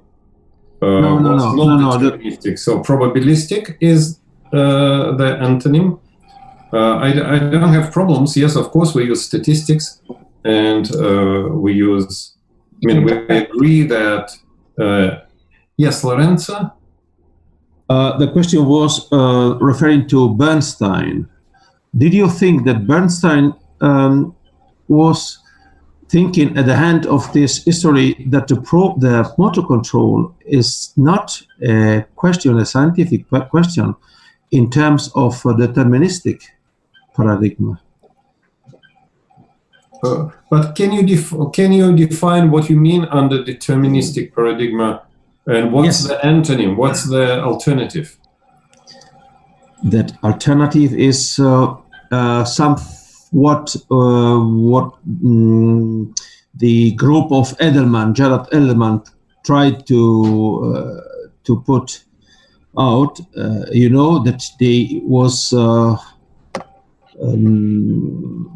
thinking about a way of undeterministic processes and mechanism of central nervous system, and not only central nervous system, to manage the motor control problems. And they developed this robot called Darwin.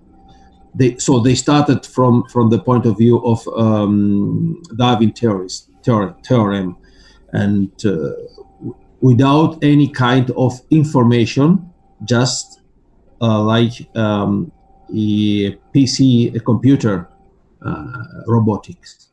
So that was the point of my question. And do you think that Bernstein comes to this direct or indirect, this conclusion or not? Or it was convinced that it will be a solution? Well, I'm not 100% sure that I understand, but let me try as far as Bernstein. So during his later part of his life, he was very much involved in probabilistic prognosis, as he called it. He worked with Josef Feigenberg, who was one of his late students, who developed this idea that people try to guess something like Bayesian statistics. Based on the available information, they try to optimize their future response. And but that was really and there were quite a few experiments run showing that that's true. That of course people, when they know that there is, I don't know, more reward on the left than on the right, then they more frequently turn to the left than to the right in a two-choice situation. As far as more, to me, it's a much higher level of analysis. It's really cognition rather than motor control.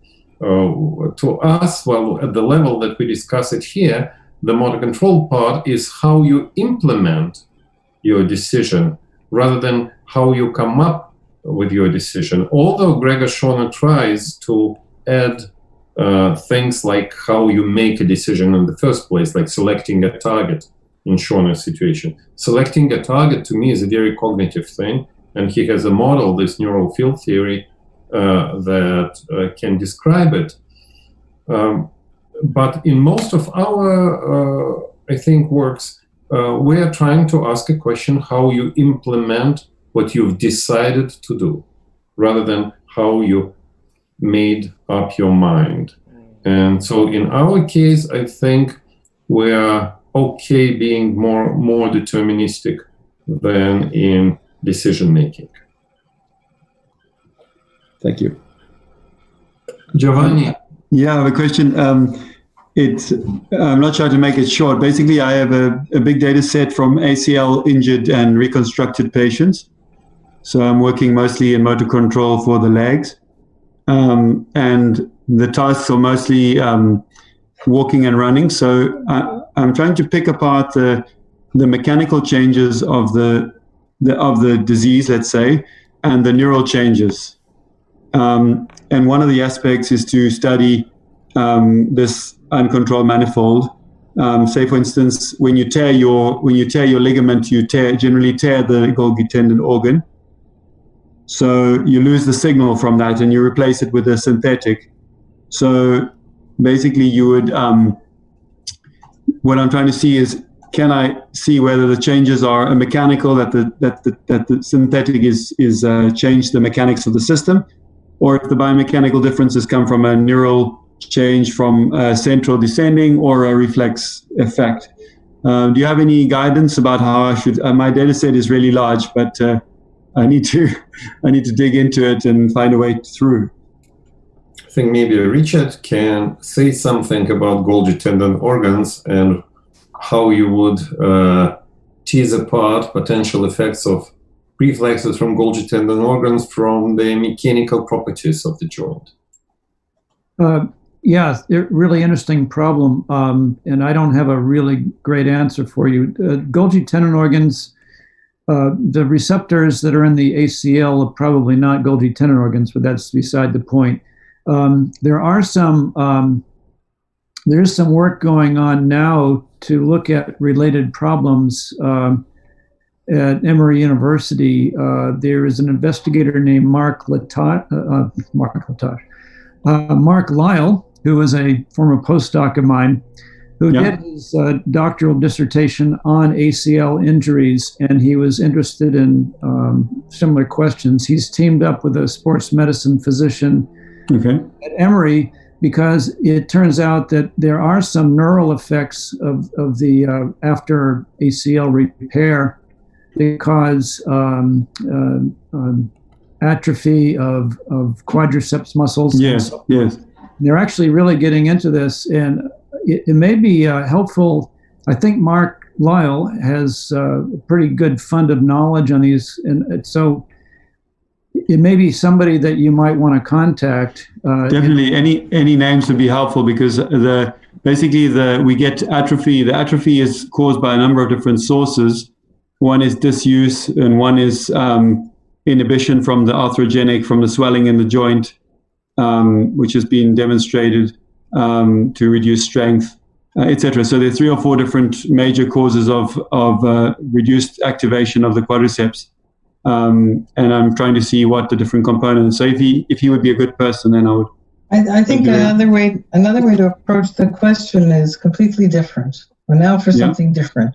So, of course, you can look at the physiological effects or consequences of changes at the joint level, but to understand the neural contribution versus the biomechanical, I think you can try to look at the regulation of the TSRT.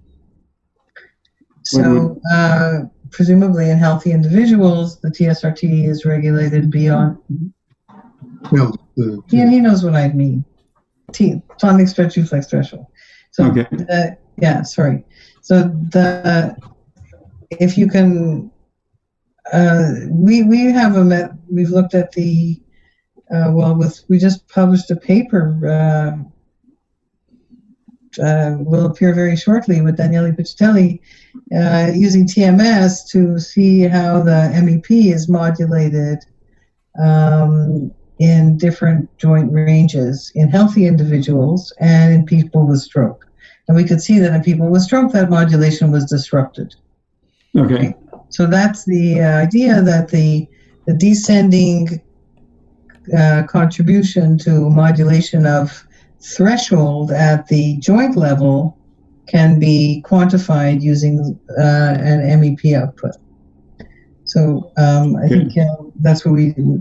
So in a orthopedically compromised or musculoskeletal compromised individual, you want to see to what extent the changes in the peripheral apparatus, how much are peripheral and how much is central. Precisely. There's also fear and anxiety. Yeah, of course, all that affects it. But to get to the central, you have to see what does the central control. And according to the equilibrium point model, what the central controls is the regulation of the tonic stretch reflex threshold throughout the joint range at a single joint level. So, break it down to that level, and then you look at the TSRT regulation. Either, I think, with the TMS techniques that have been described by Anatol in his previous studies, for example, with Heli Raptis on the wrist, might be very interesting protocol for you to use. That's a great suggestion from Mindy. But in addition, this group that I was talking about have ruled out the atrophy as or disuse as the major culprit here. So there is an extensive literature on the innervation of the ACL and other soft tissues around the knee. Per Scholander, you're probably familiar with those. I can certainly some of those papers, but there does seem to be some very important sensory feedback going back, which may affect the TSRT. It may affect other interneuronal systems as well. So I suggest you send me an email message and I'll return, because I don't know what yours is. Mine's really simple. It's trn@gatech.edu, and I'll send you the Scholander references if you don't have them, and also Mark Lyle's contact. Okay, trn@trtech. You can reply to me maybe on the chat. Oh, Thank you. Oh, I guess I can. Yeah. Thank you very much. Very helpful. Okay. Carlos has a question. It's complicated. It's a big Zoom thing, but maybe you could just tell us what the problem or the question is, Carlos.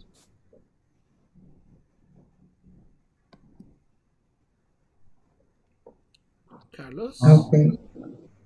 Carlos, we're waiting for you.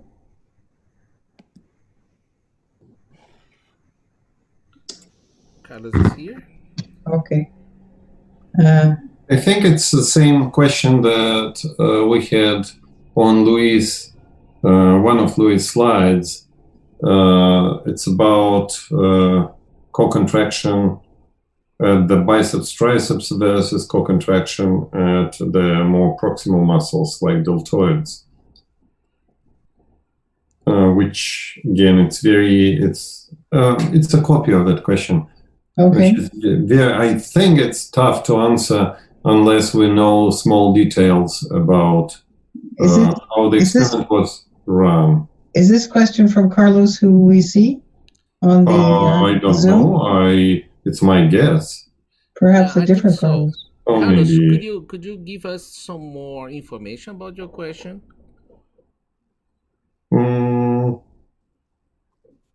Well, first of all, I think Carlos disappeared from the screen, so hard to say. Well, unless we're missing somebody, I don't know.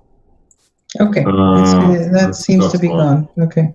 And the question about what aspects of motor control basal ganglia circuits are serving. Well, it's a huge. That's a huge question. Yeah, because there's timing. Who you ask? It's everything. It's memory, motor memory, learning, timing. Yeah, learning. It is switching movement patterns, initiation and termination of actions. Yeah, there's a lot of very good research in basal ganglia. It's one of the two major circuits in the brain that's related to movements, in addition to the one through the cerebellum, and they also work in collaboration or in cooperation with each other. So I don't think this question is answerable very good question. In any specific way. It's even related to cognition, but there's certainly a lot of very interesting research done in this area. Yeah. So okay, I think we're done. Yes. Yeah, I think we're way after two. So everybody is 2 weeks from now, we are going to restart this series of talks. We have at least 5 more talks lined up. And Richard Nichols, who was very active today, wonderfully, is going to be one of our first speakers. CJ Heckman, so those who are interested in persistent inward currents and things like that, and a few others. So Luis will send information to everybody who is on his email list, I assume. Yes. But just keep in mind that 2 weeks from now on Tuesday, we are likely to restart. All right? So thank you all very much. It's been wonderful to see. Yeah, that would be nice if everyone turns on the camera so we can... Well, unfortunately, it doesn't happen all the time. So some people maybe don't have cameras. I don't know. Yeah, it's already too shy. Yeah. Okay. Nice to see everybody. Thank you for participating. All right. Thanks a lot. Bye-bye. Bye-bye. Bye-bye. Bye, everybody. Bye-bye. And cheers. Yeah, cheers. Well, cheers. Yeah. Cheers. Be well. Okay. Ciao. Ciao. See you in 2 weeks. Thank you, everyone. Professor Luis, can you hear me? Sim. Yes, Carlos. I lost the meeting. Mas can I speak Portuguese? Sim, pode. Or in English? Okay. Porque não tá saindo já tô vendo aqui. Eu fiz uma pergunta, mas eu não recebi a resposta. Eu coloquei a pergunta, né, para todo mundo, mas eu não sei se foi comentado. Eles comentaram logo no começo. A sua pergunta foi, acho que foi a primeira ou a segunda. Ah, tá. Tá gravado essa? Tá gravado. Mas na verdade, eles não responderam muito porque eles falaram que eles precisavam de mais detalhes sobre o que aconteceu no seu experimento. Ah, ok. Né? Okay. Que eles falaram que assim, poderia ter muitas explicações diferentes para aquelas variações de cocontração, né? E para eles poderem explicar melhor, eles queriam saber mais detalhes do seu experimento. Ah, ok. Ok. Mas tem como entrar em contato com algum deles? Claro, será? Sim. Tem sim. Tem sim. Se você quer dizer, você tem alguém em especial que você quer entrar em contato? Olha, a pessoa que mais poderia me ajudar talvez fosse talvez fosse o professor Levin ou o professor que trabalha o italiano, como é que é o nome dele? Marco Santello?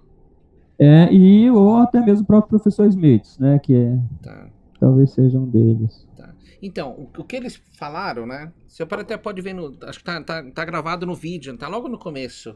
Porque acho que a sua pergunta foi a segunda pergunta, né? Certo. Da sequência. E aí, o que eles falaram é que eles precisavam de mais detalhes de como foi o setup. Né? Ah, tá ok. Para poder... eu teria que ter explicado. Porque foi muito interessante.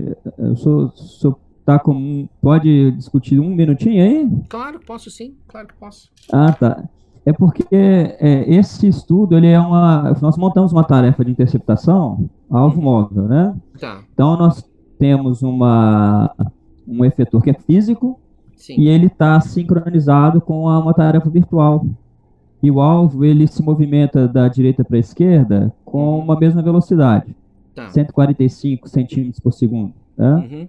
E o indivíduo ele tem que movimentar, quando ele movimenta o efetor físico, na projeção, na parte que está projetada, né, aparece o efetor se movimentando até a zona de strike. Tá. Certo? Então, o que aconteceu? Nós dividimos 2 grupos, né? Esses grupos, um fez uma quantidade X de tentativas, né, até atingir um desempenho critério, que a gente utiliza um desempenho critério para determinar um determinado nível de habilidade, e o outro pratica muito mais, mas